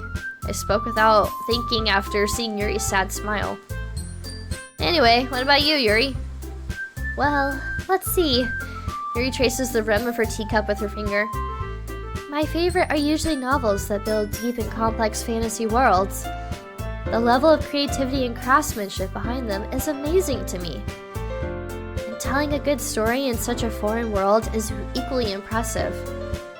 Yuri goes on, clearly passionate about her reading. She seemed so reserved and timid since the moment I walked in, but it's obvious by the way her eyes light up that she finds her comfort in the world of books, not people. But, you know, I like a lot of things. Stories with deep psychological elements usually immerse me as well. Isn't it amazing how a writer can so deliberately take advantage of your own lack of imagination to completely throw you for a loop?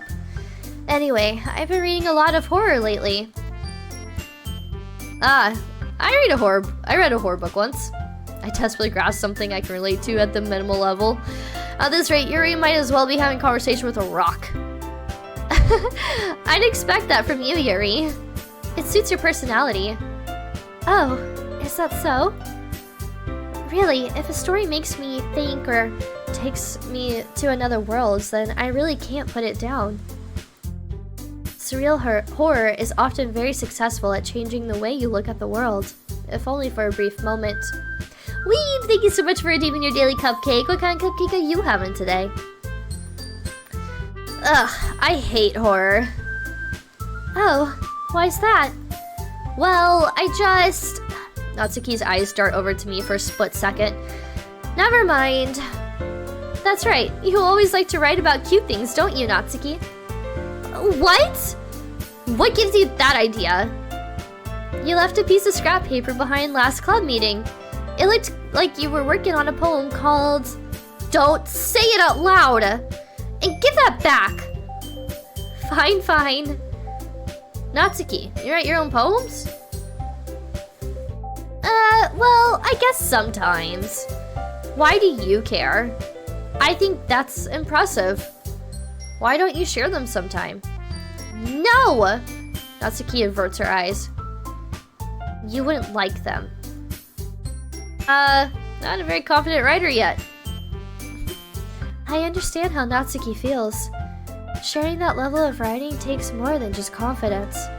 The truest form of writing is writing to oneself. You must be willing to open up to your readers, exposing your vulnerabilities and showing even the deepest reaches of your heart. Do you have writing experience too, Yuri? Maybe if you share some of your work, you can set an example and help Natsuki feel comfortable enough to share hers. I guess it's the same for Yuri. We all sit in silence for a moment. Hey, I just got an idea! How about this? Natsuki and Yuri look quizzically at Monika. Let's all go home and write a poem of our own. Then, next time we meet, we'll all share them with each other. That way, everyone is even. I mean, I thought it was a good idea. Well, I think you're right, Monika. We should probably start finding activities for all of us to participate in together. I did decide to take on the responsibility of vice president, after all. I need to do my best to nurture the club as well as its members. Besides, now that we have a new member, it seems like a good step for us to take. What? We didn't commit to this. God damn it, this is a cult. It's like what I would imagine walking into Scientology would be like, where you walk in thinking you're just going in for you know, shits and giggles, and then next thing you know, they're like, sell your soul now, because you're never leaving. That's how I imagine it. A shiny strawberry cupcake. Ooh, that sounds yummy. Do you like shiny things? I like sprinkles and cute things. But I also like horror-related things too, so there's that too. I made cupcakes quite a bit on stream. I love making cupcakes. Okay. Do you agree as well, Minnow? Hold on. There's still one problem. Eh? What's that? Now that we've reached the most important topic, I bluntly come forth with what's been on my mind the entire time. I never said I would join this club. Monika, you may have convinced me to stop by, but I never made any decision. I still have other clubs to look at, and, I lose my train of thought. All three girls stare back at me with dejected eyes.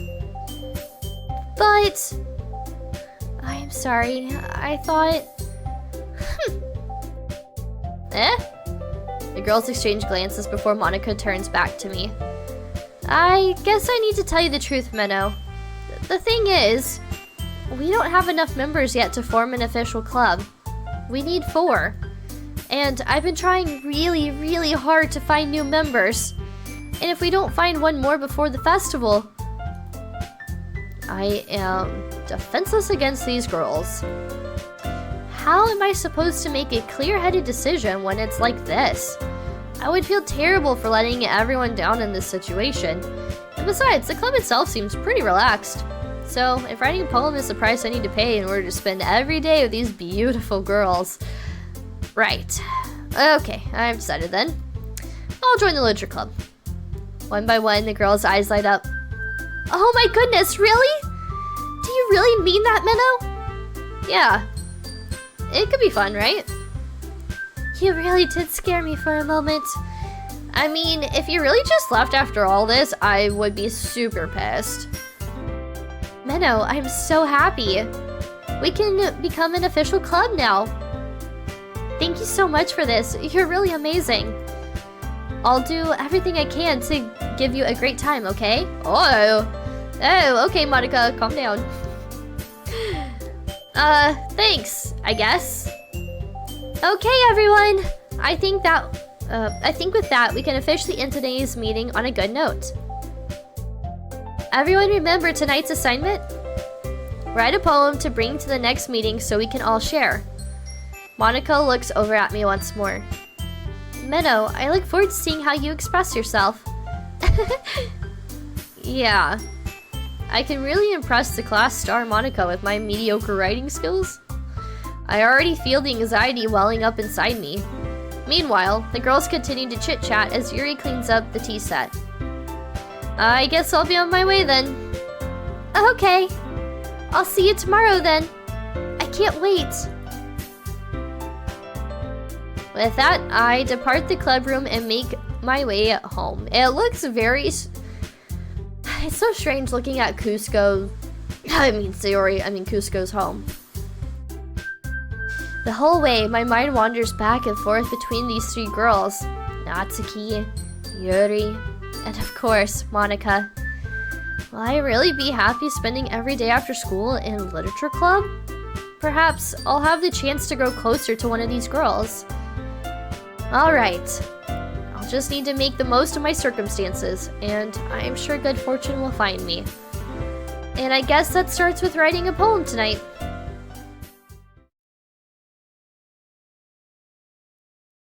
You have unlocked a special poem. Would you like to read it? Yes?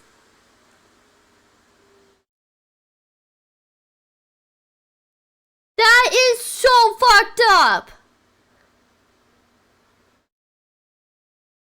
That is not a happy poem!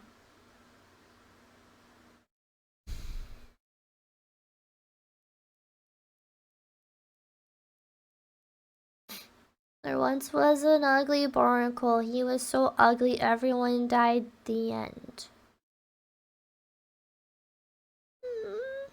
Sayori?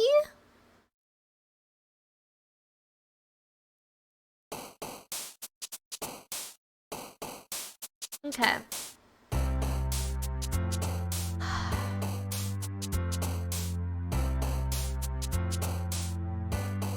The only shot I get learning it. Yeah, I actually kind of want to pursue Natsuki. Because I'm really curious about her. So we gotta go with like cute stuff this time. The game broke, Minnow. Yeah, this game is fucked up. I get the psychological horror now. Alright. Rainbow. Puppy. Love. Fluffy! I feel like this game is a mixture of my, like, personalities. I'm like... I love cute stuff. I'm a very happy, bubbly person, but I love horror and I love dark, like, macabre things, too. Does she really? If you have a link for her Twitter, you can drop it in chat and I'll go pull it up. Or you can drop it in Discord, too. Oh, wait. I don't know if you're... Yeah. I got you already? Alright, sounds good. Thank you. She has joined the Doki Mental Breakdown Club. Yeah, actually.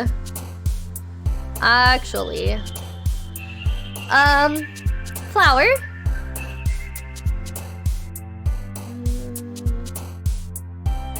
Sunny. Pink. Kawaii.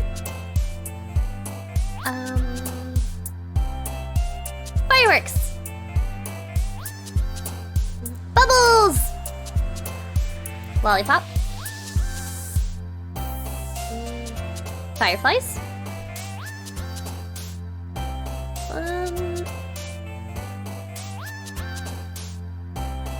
Fantasy. Anime. Bouncy. Giggle.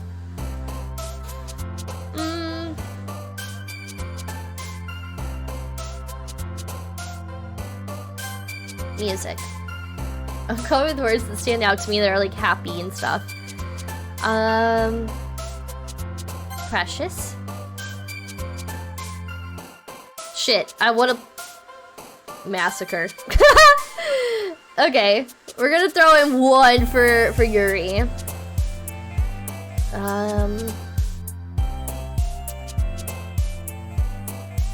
Heartbeat. Hi again, Minnow.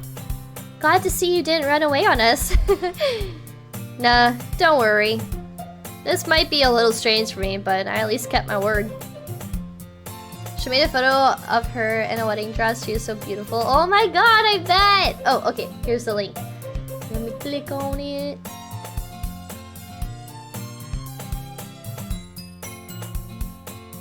Okay, I just followed her.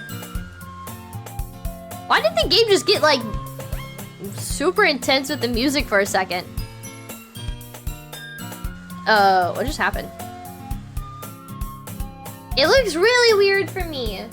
It doesn't look weird for y'all, but okay.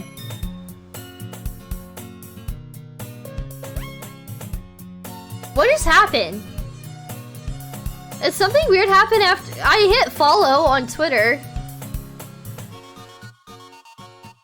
It turned into Nightcore music? Oh, okay. Is the music influence based on like what poem, like style of poem you're going for? Well, I'm back at the literature club. I was the last one to come in, so everyone else is already hanging out.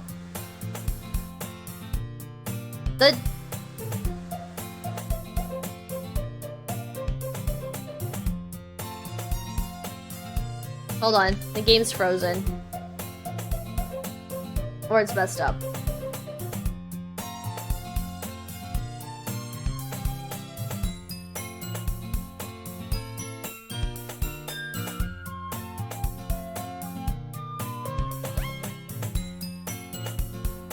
Hold on.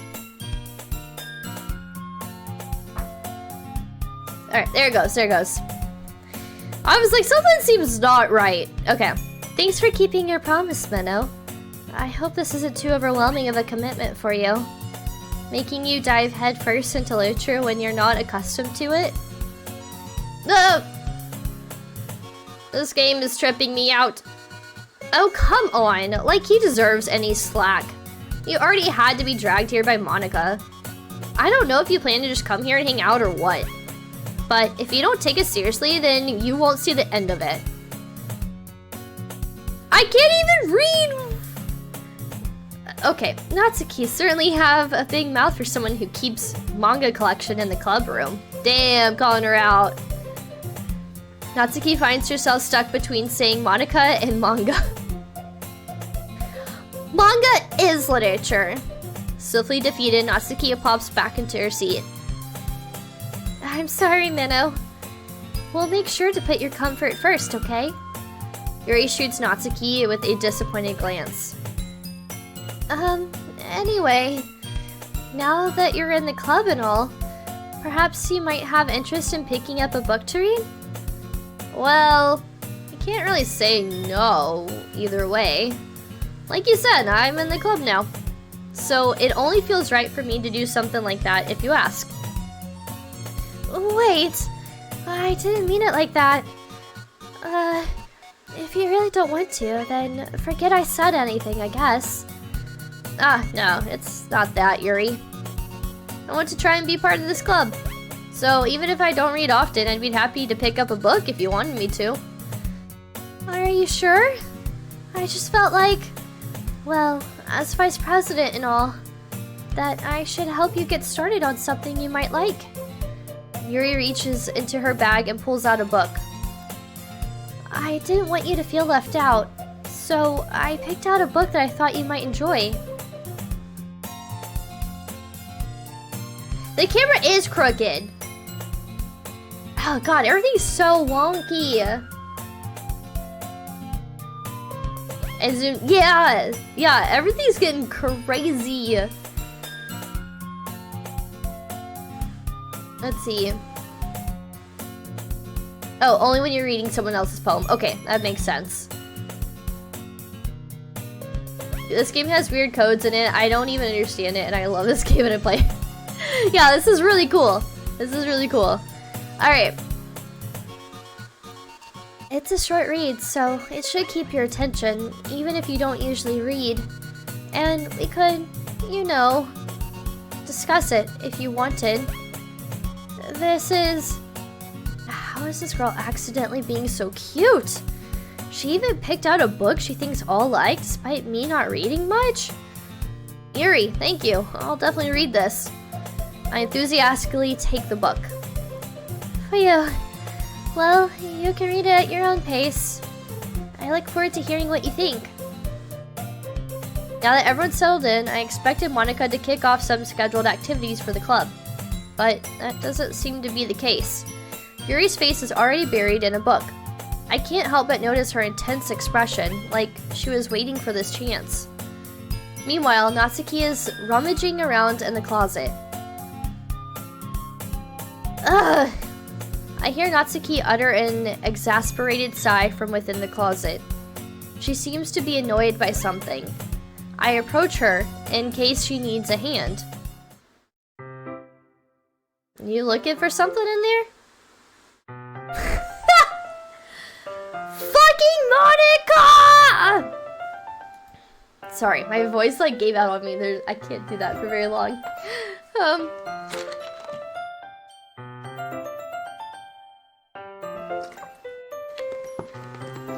This game is like cracked out.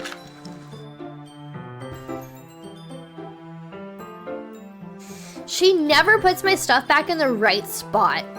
What's the point in keeping your collection organized if someone else is just gonna mess it up? Natsuki slides a bunch of stacked books and boxes across the shelf. Manga? You read manga, right? Sometimes. Manga is one of those things where you can't admit you're really into it until you figure out where the other person stands.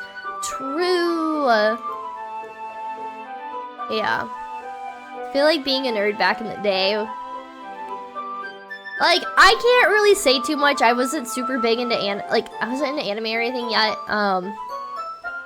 Like when I was in high school, but it was kind of the same for being like a metalhead too. It's like you start off with like some of the more well-known bands to kind of like get your footing of like where the other person stands, and then you can be like, oh yeah, like I'm totally into like black metal or whatever, you know, like then you can kind of start getting comfortable. Before I played this, I thought it was a typo for mango. No way, did you really?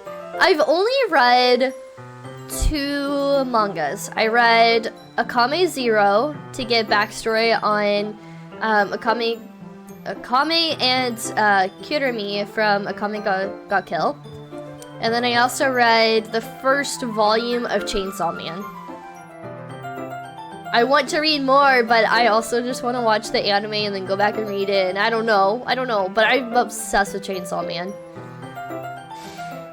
How did you know anyway? I heard you bring it up at some point. Besides, it's kind of written on your face. What's that supposed to mean? I see. There's a lone volume of manga amidst a stack of various books on the side of one of the shelves.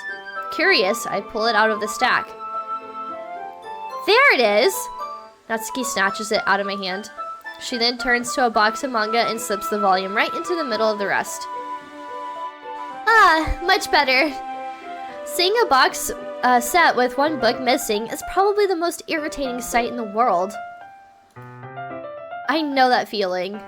I get a closer look at the box set she's admiring. Parfait Girls? It's a series I've never heard in my life. That probably means it's either way out of my demographic or it's simply terrible. If you're gonna judge, you can do it through the glass on that door. She points to the classroom door. Hey, I wasn't judging anything. I didn't even say anything. It was the tone of your voice. But I'll tell you one thing, Meadow. Consider this a lesson. Don't judge a book. I guess by its cover, what the hell? In fact, Natsuki pulls out the first volume of Parfait Girls from the box. I'm gonna show you exactly why. She shoves the book into my hands. I stare at the cover. It features 4 girls in colorful attire striking animated feminine poses. It's exceedingly mo. Don't just stand there. Ugh. Natsuki grabs my arm and pulls me out of the closet. She then takes a seat against the wall beneath the windowsills. She pats on the ground. Pats on the ground next to her, signaling me to sit there. Wouldn't chairs be more comfortable? I take my seat. Chairs wouldn't work. We can't read at the same time like that. What is that? I guess it's easier to be close together like this? Don't just say that. You'll make me feel weird about it. Natsuki crosses her arms and scooches an inch away from me. Sorry. I didn't exactly expect to be sitting this close to her either. Not that I could say it's particularly a bad thing. I open the book. It's only a few seconds before Natsuki once again inches closer, reclaiming the additional space while she hopes I won't notice. I can feel her peering over my shoulder, much more eager to begin reading than I am.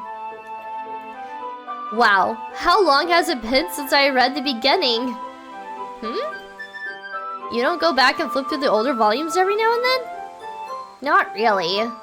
Maybe sometimes after I already finished the series. Hey, are you paying attention? I am, but nothing really happened yet, so I can talk at the same time. It looks like it's about a bunch of friends in high school. Typical slice of life affair. Kinda grew out of these, since it's rare for the writing to be entertaining enough to make up for the lack of plot. Oh, she looks so adorable like this! Are you sure this isn't boring for you? It's not. Even though you're just watching me read? Well, I'm fine with that. If you say so. I guess it's fun sharing something you like with someone else. I always get excited when I convince any of my friends to pick up a series I enjoy. You know what I mean? You don't? That's not... Well, I wouldn't really know. What do you mean? Don't you share your manga with your friends? Could you not rub it in? Jeez. Sorry. Like, I could ever get my friends to read this. They just think manga is for kids. I can't even bring it up without them being all like, you still haven't grown out of that yet? It makes me want to punch them in the face. Ugh, I know those kinds of people. Honestly, it takes a lot of effort to find friends who don't judge, much less friends who are also into it.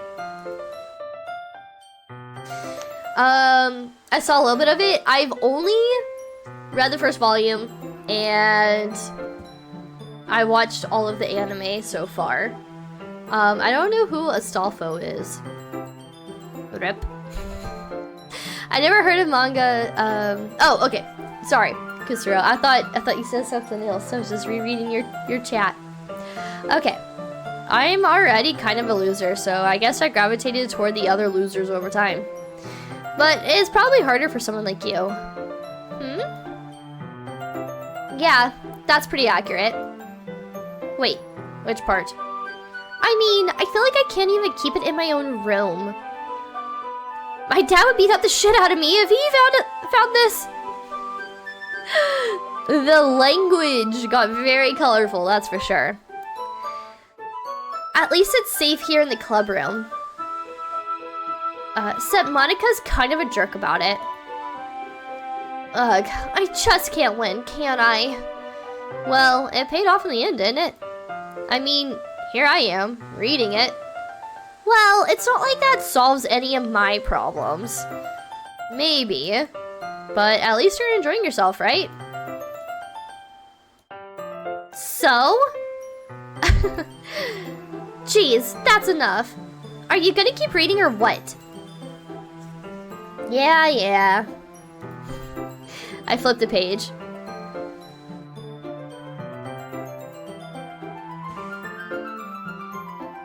You'd like to meet her dad? He is the guy who looks like a girl. Wait, is that a, huh? Oh, I'm really bad at remembering characters' names. I know who you're talking about now. Okay. Time passes. Natsuki is strangely quiet now. I glance over at her. It looks like she started to fall asleep. Hey, Natsuki. Yeah? Suddenly Natsuki collapses straight into me. Hey! That's not creepy at all. Oh, jeez. Natsuki, are you okay? Here. Monica reaches into her bag and pulls out some kind of protein bar. She throws it in Natsuki's direction. Natsuki's eyes suddenly light up again. She snatches the bar from the floor and immediately tears off the wrapper. Is that my shirt? Is that what they were trying to indicate? Because, like, her shirt, like, she's, like, got her head sideways, and then she has, like, what looks like blood coming across her face.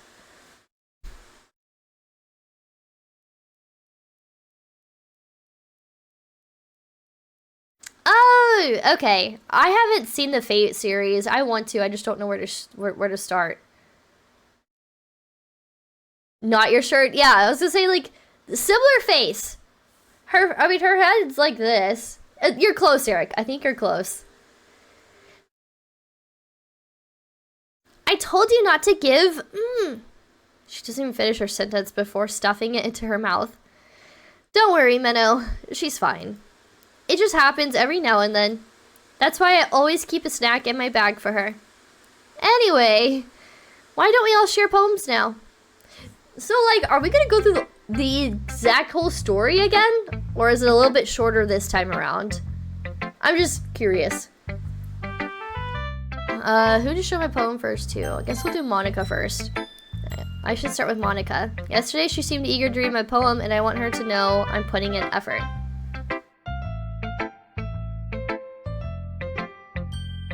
Hi, Minnow. Having a good time so far? Yeah. It gets shorter? Okay. I wasn't sure. I'm not complaining. I don't care if it's like the same length. I was just wondering. Good. Glad to hear it. By the way, since you're new and everything, if you ever have any suggestions for the club, like new activities or things we can do better, I'm always listening. Don't be afraid to bring things up, okay? Alright, I'll keep that in mind. Of course I'll be afraid to bring things up. I'm much better off just going with the flow until we're settled in. Anyway, want to share a poem with me? It's kind of embarrassing, but I guess I have to. Don't worry, Minnow. We're all a little embarrassed today, you know? But it's that sort of barrier that we'll all learn to get past soon. Yeah, that's true. I hand Monica my poem. Ugh, hold on. I need my headache meds again. I hate how easily I get headaches. It's like a daily thing.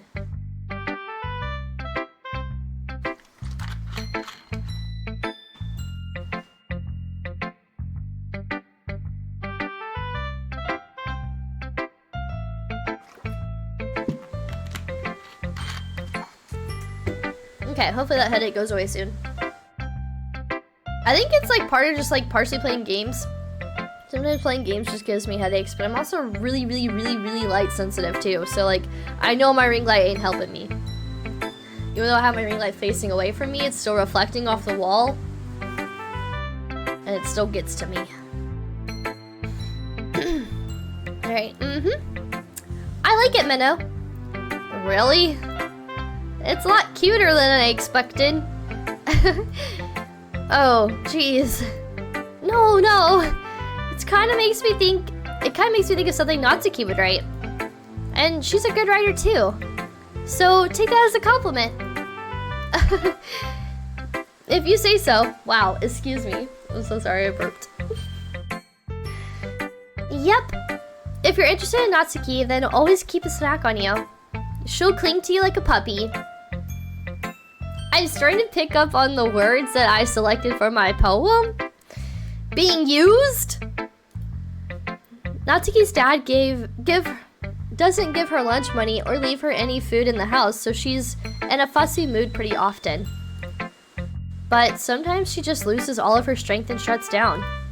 Like earlier. This is just a guess, but I think she's so small because her malnutrition is interfering with her adolescent growth. But hey, some guys are into petite girls too, you know? Sorry, just trying to look at the bright side. Anyway, do you want to read my poem now? Don't worry, I'm not very good. You sound pretty confident for someone who claims to not be very good. Well, that's because I have to sound confident. That doesn't mean I always feel that way, you know? I see. Well, let's read it then.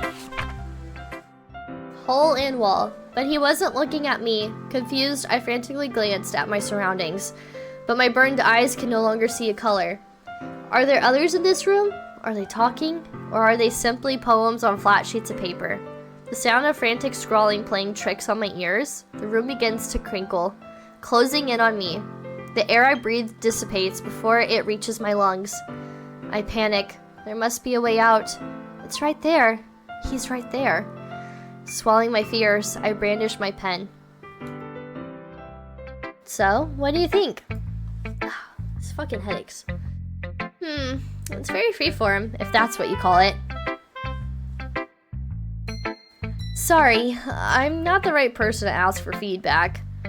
It's okay. Yeah, that kind of style has gotten pretty popular nowadays. That is, a lot of poems have been putting emphasis on timing between words and lines. Do you remember mods of her dad now? Oh! I guess we get to meet her dad?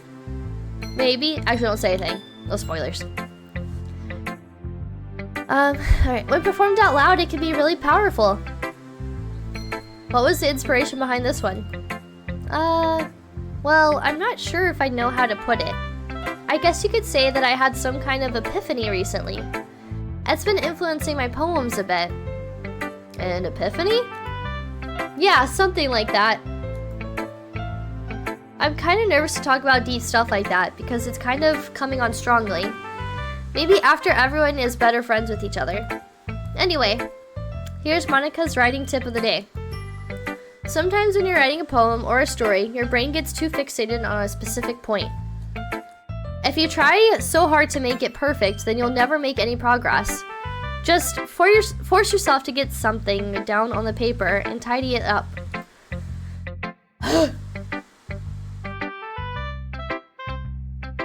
These headaches. I hate when they come on.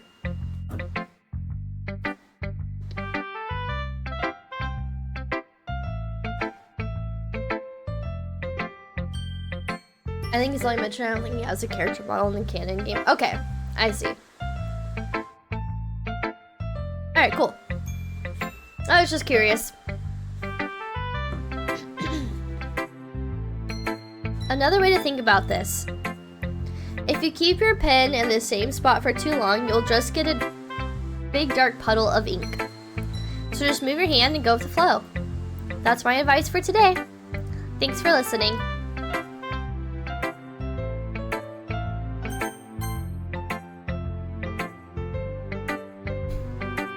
Okay, well, let's start the things I don't like.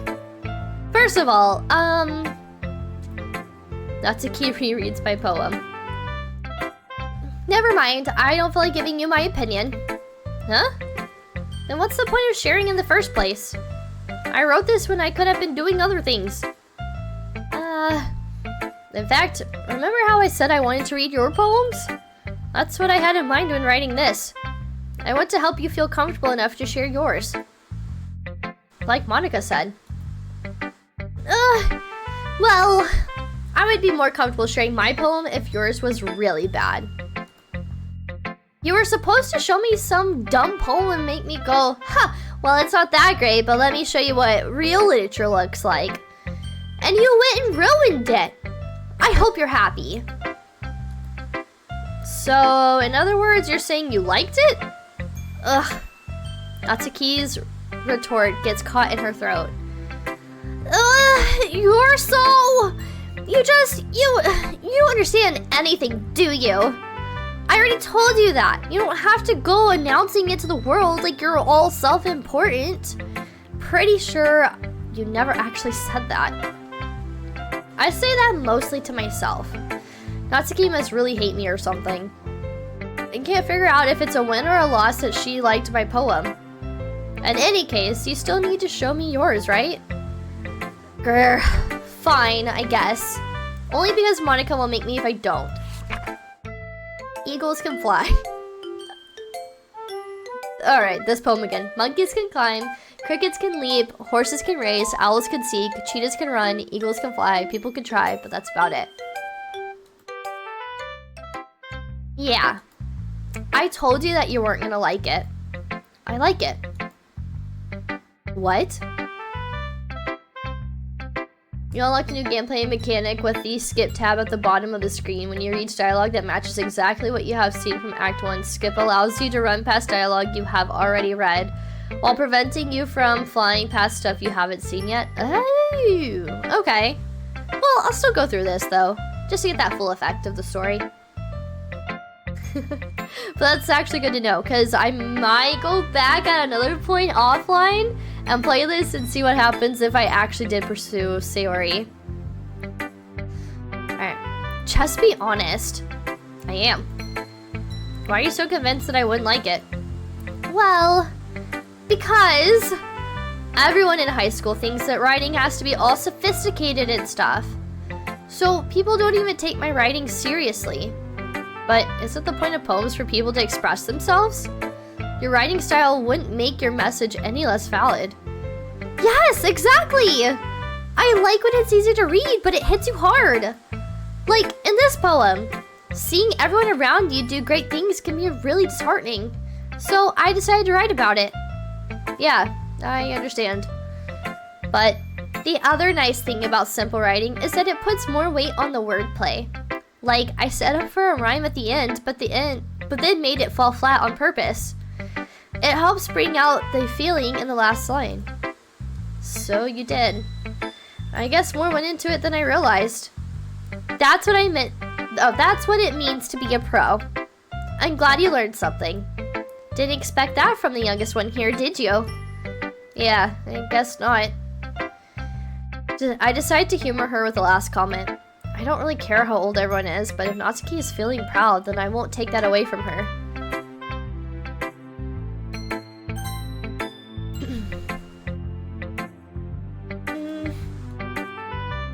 Yuri stares at the poem.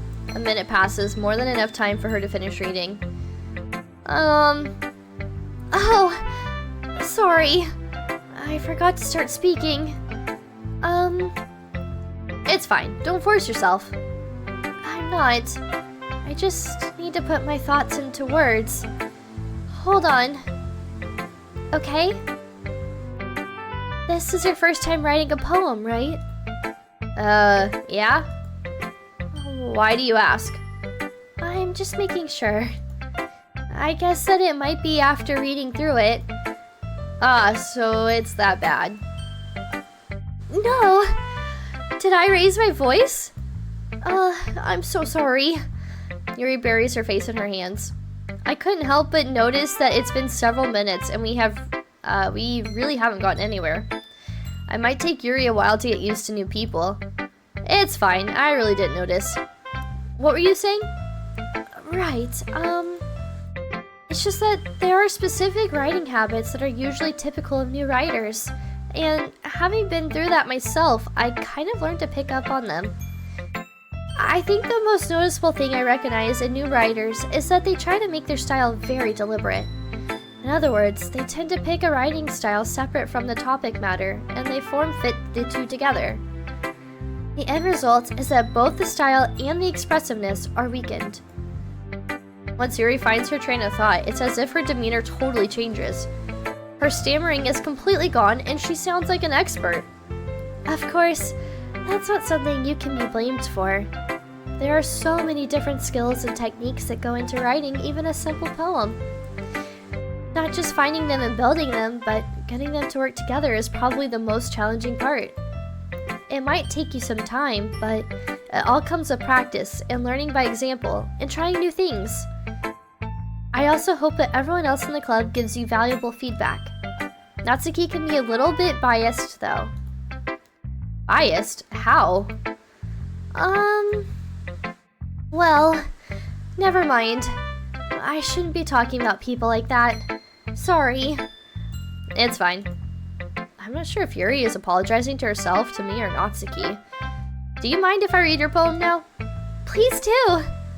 I'd love to share my thought process behind it. Yuri smiles dreamily, as if that's a rare opportunity for her. Which itself is kind of funny.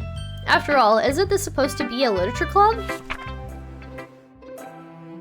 The trendles of my hair illuminate beneath the amber glow. Bathing. It must be this one. The last remaining streetlight to have withstood the test of time. The last yet to be replaced by the sickening blue-green hue of the future. I bathe, calm, breathing air of the present, but living in the past. The light flickers, I flicker back. I'm sorry. I have such terrible handwriting. What? I wasn't thinking that at all. But it took you a long time to read. Well, I just don't read script very often. I actually think your handwriting is pretty. That's a relief. Also, I liked the poem. Even though it's short, it was really descriptive. It wasn't too short. I usually write longer poems. Not at all. I'm really glad you like it. I'll be honest. Since it's our first time sharing, I wanted to write something a little more mild. Something easy to digest, I suppose. Are you into ghosts, Yuri?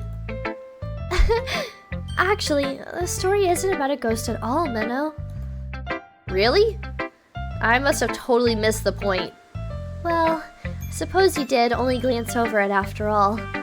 But remember that poets often express their own thoughts, feelings, and experiences in their work. They usually do more than tell a simple story or paint a picture. In this case, perhaps the subject of the poem is only being symbolically compared to a ghost, lingering in her past, in her last remaining place of comfort, unable to let go of the past.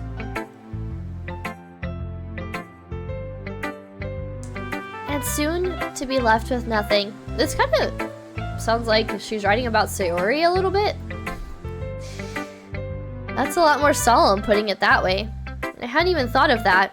That's impressive. It's nothing, really. Well, it makes me happy that you think that. Just remember that it won't be long before you pick up on these things too. Yeah, maybe you're right. I guess I'll have to keep trying. I'm counting on you. Well, I guess that's everyone. I glance around the room. That was a little more stressful than I anticipated. It's as if everyone is judging me for my mediocre writing abilities. Even if they're just being nice, there's no way my poems can stand up to theirs. This is a literature club, after all. I sigh. I guess that's what I ended up getting myself into. Across the room, Monika is writing something in her notebook. My eyes land on Yuri and Natsuki. They gingerly exchange sheets of paper, sharing their respective poems. As they read in tandem, I watch each of their expressions change. Natsuki's eyebrows furrow in frustration. Meanwhile, Yuri smiles sadly. What's with this language? Did you say something? Oh, it's nothing. Natsuki dismissively returns the poem to the desk with one hand. I guess you could say it's fancy. Thanks. Yours is cute. Cute? Did you completely miss the symbolism or something? It's clearly about the feeling of giving up. How can that be cute? I know that.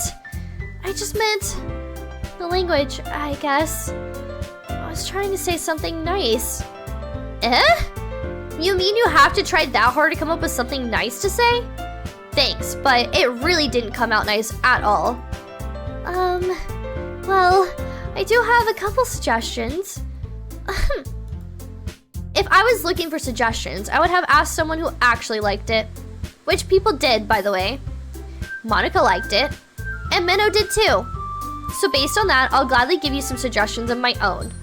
First of all, excuse me, I appreciate the offer, but I've spent a long time establishing my writing style. I don't expect it to change anytime soon, unless, of course, I come across something particularly inspiring, which I haven't yet. And Minnow liked my poem too, you know. He even told me he was impressed by it. Natsuki suddenly stands up. Oh? I didn't realize you were so invested in trying to impress our new member, Yuri. That's not what you're just... Yuri stands up as well. Maybe you're just jealous that Minnow appreciates my advice more than he appreciated yours. The music changed again. Honestly, I have no clue what her poem is about, except that it sounds like she's writing about nostalgia. Yeah, like I didn't fully understand, but then like bits and pieces of it made me think back to maybe it is like related to Monica, but sorry, not Monica, Sayori, but I'm not sure. It changed in Act 1 also. Yeah, I like the shift in music now. Catfight! Rawr! Huh? And how do you know he didn't appreciate my advice more? Are you that full of yourself? No. If I was full of myself, I would deliberately go out of my way to make everything I do overly cutesy. Oh, well, you know what? I was the one whose boobs magically grew a size bigger as soon as Minnow started showing up. Natsuki, that's a little... This doesn't involve you. Taking out your own insecurities on others like that. You really act as young as you look, Natsuki. Oh boy, Ooh. Me? Look who's talking, you wanna be edgy bitch. Edgy? Sorry that my lifestyle is too much for someone your mental age to comprehend. See? Just saying that proves my point. Most people learn to get over themselves after they graduate middle school, you know. If you want to prove anything, then stop harassing others with your sickening attitude. You think you can counterbalance your toxic personality just by dressing and acting cute? The only thing cute about you is how hard you try. Whoa, be careful or you might cut yourself on that edge, Yuri. Oh, my bad. You already do, don't you? Did you just accuse me of cutting myself? What the fuck is wrong with your head? Yeah, go on. Let Minnow hear everything you really think. I'm sure he'll be head over heels for you after this. Suddenly Yuri turns towards me, as if she noticed I was standing here. I knew she was self-harming. I called that earlier. Not that I'm proud to call that. It's sad. Don't do that. But like, I had a feeling. Minnow. She's trying to make me look bad. That's not true. She started it. What?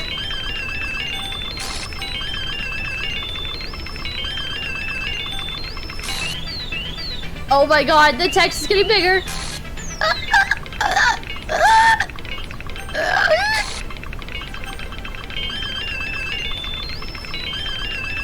I just want to get to know Natsuki a little bit more. What's happening? Monica. What the fuck? This game is trippy as all get out.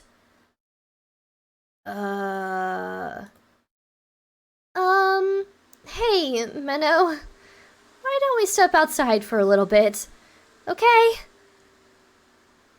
Sorry about that. They really shouldn't have tried to get you involved. It's probably better for us to stay out of this. We'll go back inside once they're done yelling. Some president I am, right? I can't even confront my own club members properly.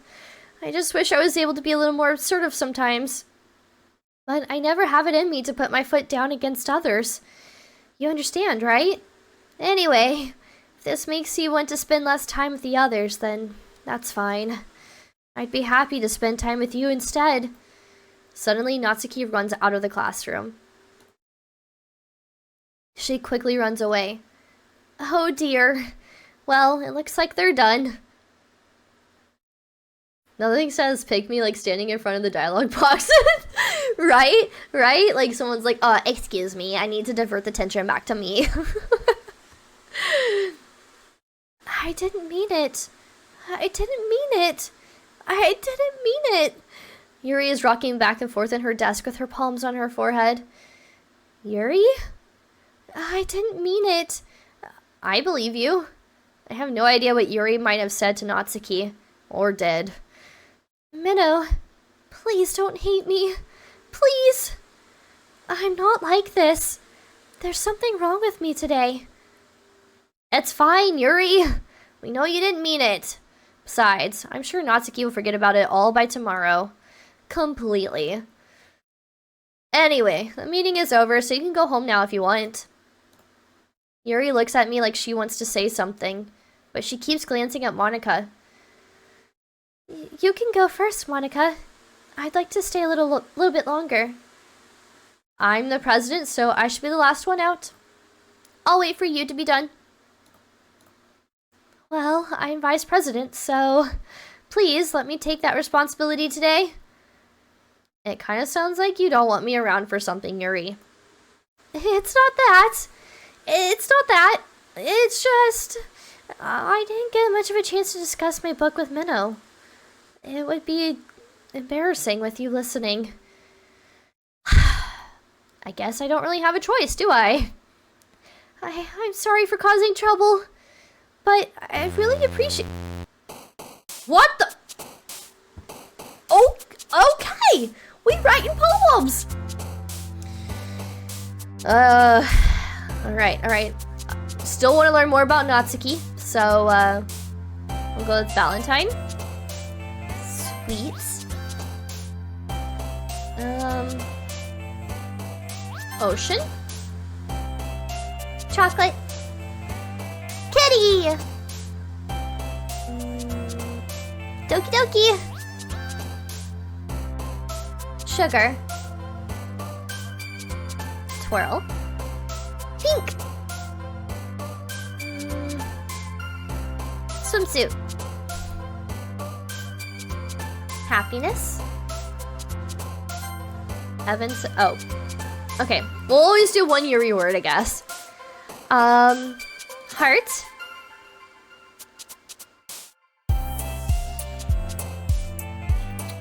Dance. Cute. Fluffy. Rose. Oh, roses for Yuri. Okay. Anime. Laugh. Candy. Another day passes and it's time for the club meeting already. I've gotten a little more comfortable here over the past couple of days. Entering the club room, the usual scene greets me. Alright then. Welcome back, Minnow. Hi, Yuri.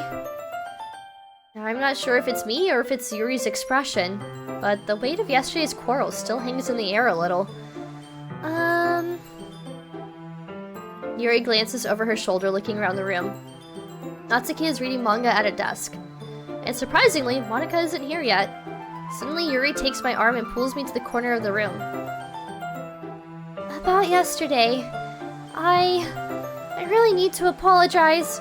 Nothing like that has ever happened before. And something just came over me, I guess. Hey, half a Yuri? I know, right? Hey. I wasn't acting mentally sound. Please, don't think we're usually like this. Not just me, but Natsuki as well. Yuri, I'm happy that you were considerate and apologized. You don't have to worry too much. Even though I've only been here a couple days, I could tell something was off yesterday. Maybe we're just a little extra sensitive because it was our first time sharing poems. But whatever it was, it didn't make me think any less of you. I had already decided that there was no way you could be a bad person. And now that you're apologizing, I know you really didn't mean it. Minnow, don't say those kinds of things so frankly. They make me a little too happy. I'm really glad that you're such an understanding person.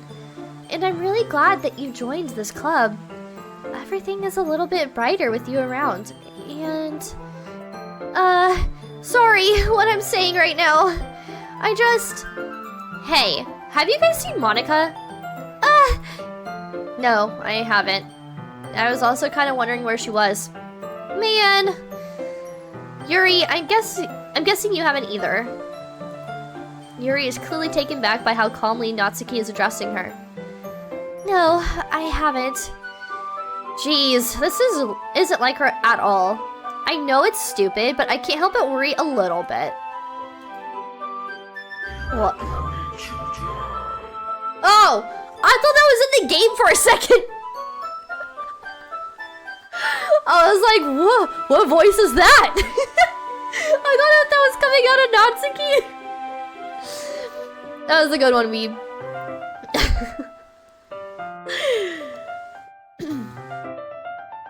Alright. What? Why are you looking at me like that? Natsuki, about yesterday.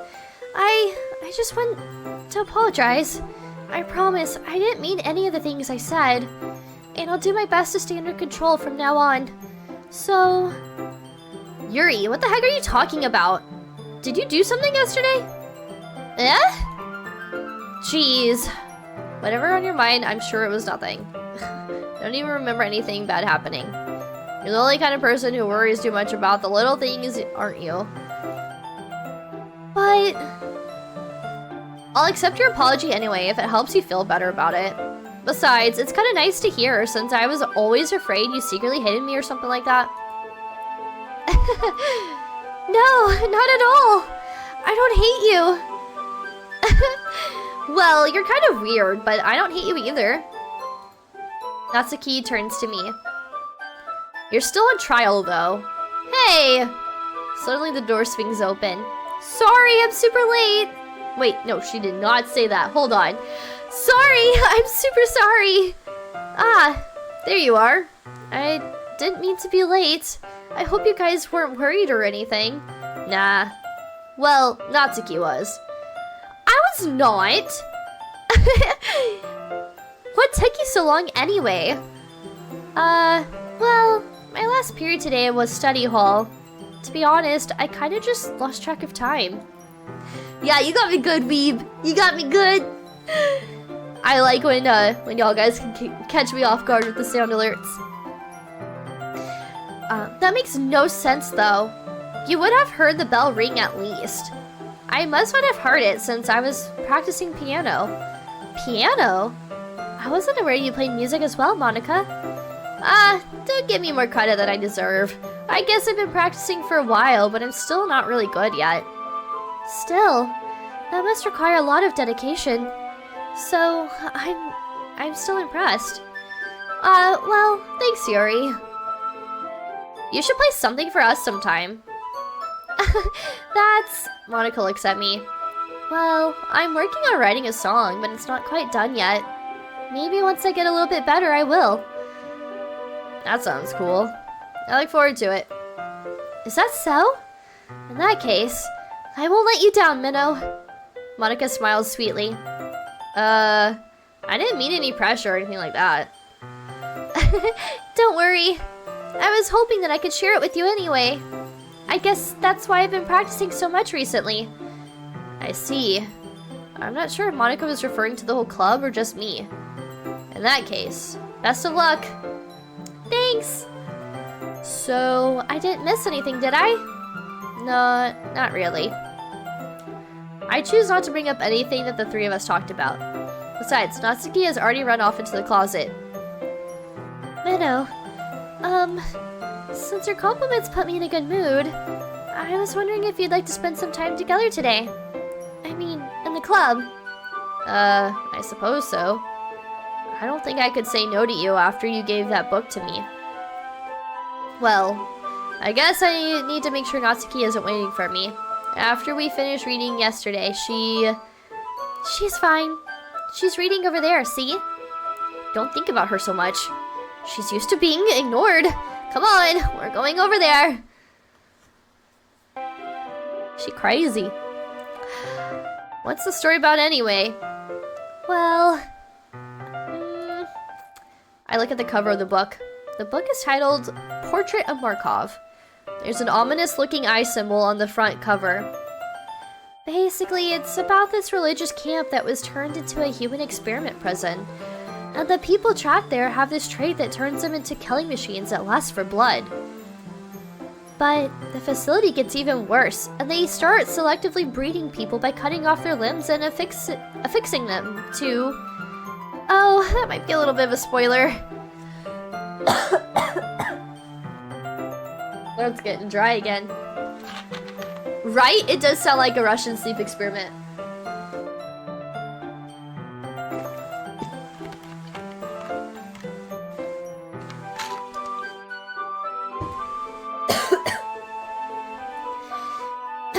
But anyway, I'm really into it.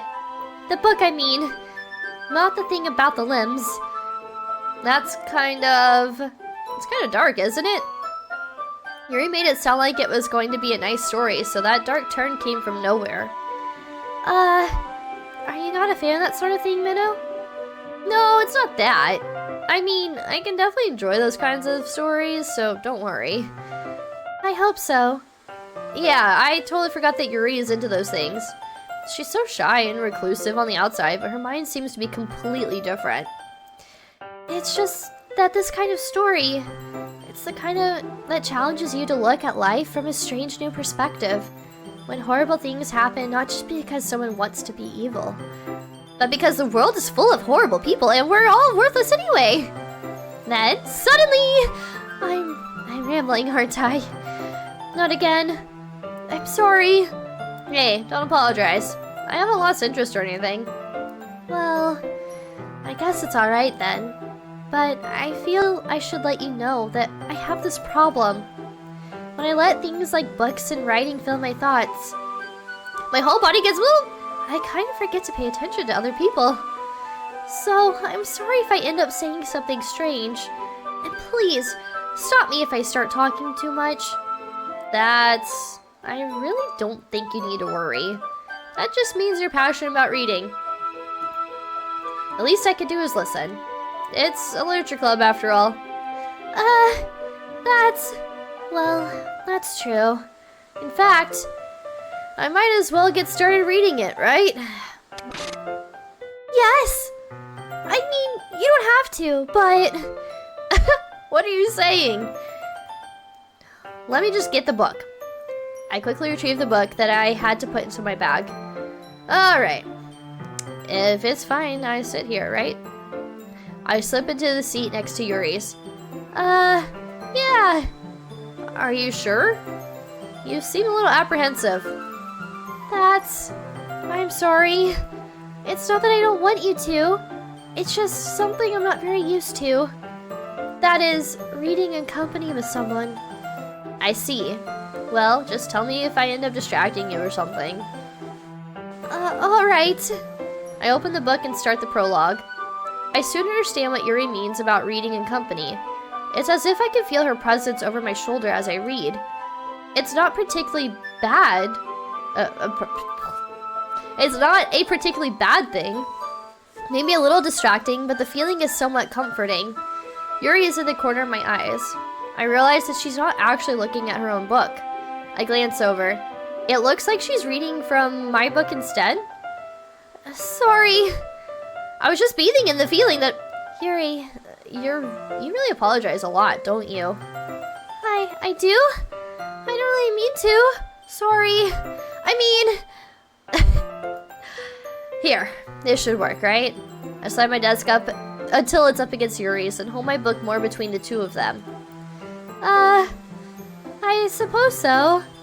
Yuri timidly closes her own copy. Once we each lean into a little bit, our shoulders are almost touching. It feels like my left arm is in the way, so instead I use my right hand to hold the book open. I guess that makes it kind of difficult to turn the page. Shoulders touching? Before marriage? How scandalous. Ooh. Here. Yuri takes her left arm and holds the left side of the book between her thumb and forefinger. I do the same with my right arm on the right side of the book.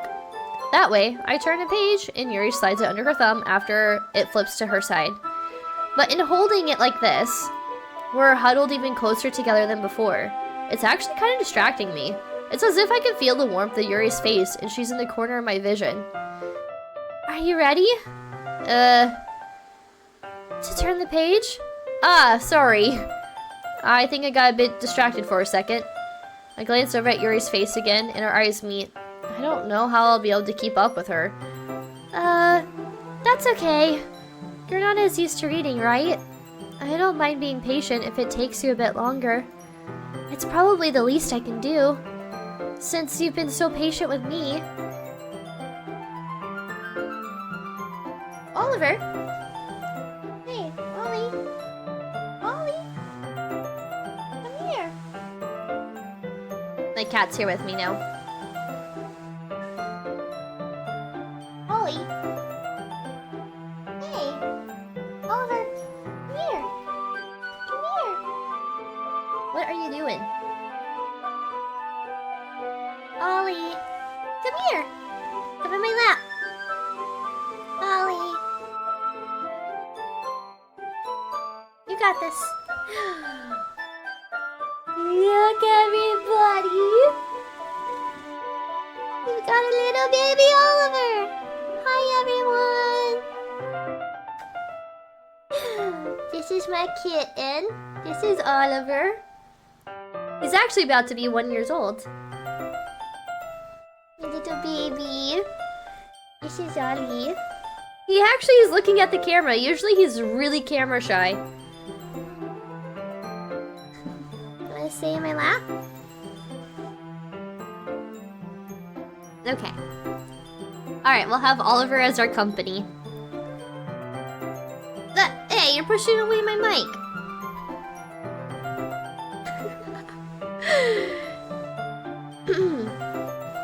Okay. Yeah. Hey, stop pushing my mic away. What are you doing? Okay, clearly Oliver wants my attention now. Alright. Thanks. We continue reading. Yuri no longer asks me if I'm ready to turn the page. Instead, I just assume that she finishes the page before me, so I turn it by my own volition. We continue the first chapter in silence. Even so, turning each page almost feels like an intimate exchange. My thumb gently letting go of the page, letting it flutter over to her, sighed as she catches it under her own thumb. Hey, Yuri. This might be a silly thought, but the main character kind of reminds me of you a little bit. Eh? Oh, okay. Ollie jumped down. No, I don't relate to this character at all. Definitely not. Really? I was just thinking the way she second guesses at things she says and all that. That's what you were talking about. Sorry. I thought you meant something else about her. Something else? Never mind. We didn't even get that far yet. So, I don't know why that came into my head. Yuri, are you feeling alright? Yuri's been a little fidgety ever since we started reading. You can rest if you're feeling sick or something. Your breathing is a little... My breathing? Yuri puts her hands on her chest as if to feel her heartbeat. I didn't even notice. Anyway, I'm fine. I just need some water. Alright, don't push yourself. Yuri stands up and practically rushes out of the classroom. What on earth was that about? Menno? Did something happen just now? I have no idea. Yuri was acting a little strange, I guess. So, you don't know anything? Sorry, I can't say I do. I've got like cat fur on my face now. It's like stuck in my makeup. Are you worried about her? Oh, no, not really. I was just making sure that you didn't do anything to her. No, nothing. That's bold of her to assume I did something to her. Don't worry, I believe you, silly. Yuri just does this sometimes, so it's nothing alarming. Alright, if you say so. Anyway, why don't we start with sharing our poems with each other? Shouldn't we wait for Yuri? Well, she might be a while, so I figured we'd just get started without her. This is a different change in pace. Is that okay? Yeah, I was just asking. I stand up. I make a mental note of where I left off in the book, then slip it back into my bag. Alright, let's start with Monica. Hi again, Minnow. How's the writing going? Alright, I guess. I'll take that. As long as it's not going bad. I'm happy that you're applying yourself. Maybe soon you'll come up with a masterpiece. I wouldn't count on that. You never know. You want to share what you wrote for today? Sure, here you go. I give my poem to Monica. Alright. Great job, Minnow. I was going, oh, in my head while reading it. It's really metaphorical. I'm not sure why, but I didn't expect you to go for something so deep. I guess I underestimated you. It's easiest for me to keep everyone's expectations low. That way, it always counts when I put in some effort. That's not very fair. Well, I guess it worked anyway. You know what? You know that Yuri likes this kind of writing, right? Writing that's full of imagery and symbolism? Sometimes I feel like Yuri's mind is just totally detached from reality. I don't mean that like it's a bad thing though, but sometimes I get the impression that she's just totally given up on people. She spends so much time in her own head that it's probably a much more interesting place for her. But that's why she gets so happy when you treat her with a lot of kindness. I don't think she's used to being indulged like that. She must be really starved for social interaction, so don't blame her for coming on a little strongly. Like earlier, I think if she gets too stimulated, she ends up withdrawing and looking for alone time. Same. Suddenly the door opens. Yuri! I'm back! Did I miss anything?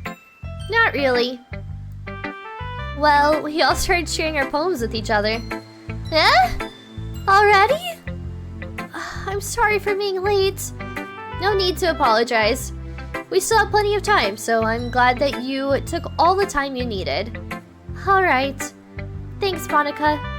I suppose I could go get my poem now. But anyway, you want to read my poem now? I like the way this one turned out, so I hope you do too. Alright then. Oh, hi Yuri, don't mind us. Monica was just about to discuss your alone time. I know, right? Right? The dialogue this go around is way more interesting. Alright. Save me. The colors they won't. Bright, beautiful colors. Flashing, why are we missing letters? Expanding, piercing, red, green, blue, an endless cacophony of meaningless noise. The noise, it won't stop. Right? I'd like to buy a vowel too, or several. Violent, grating. I don't know what that's supposed to say. Something. Screeching, piercing, sine, cosine, tangent. I don't remember this poem from earlier. That's right, violent, grating, waveforms. I know we've read this poem before. I'm just like, I'm trying to like remember. I don't know. I need some vowels, please. Like playing chalkboard on a turntable. Like playing a knife on a breathing rib cage. Endless something of me. Yeah, sure. We're done.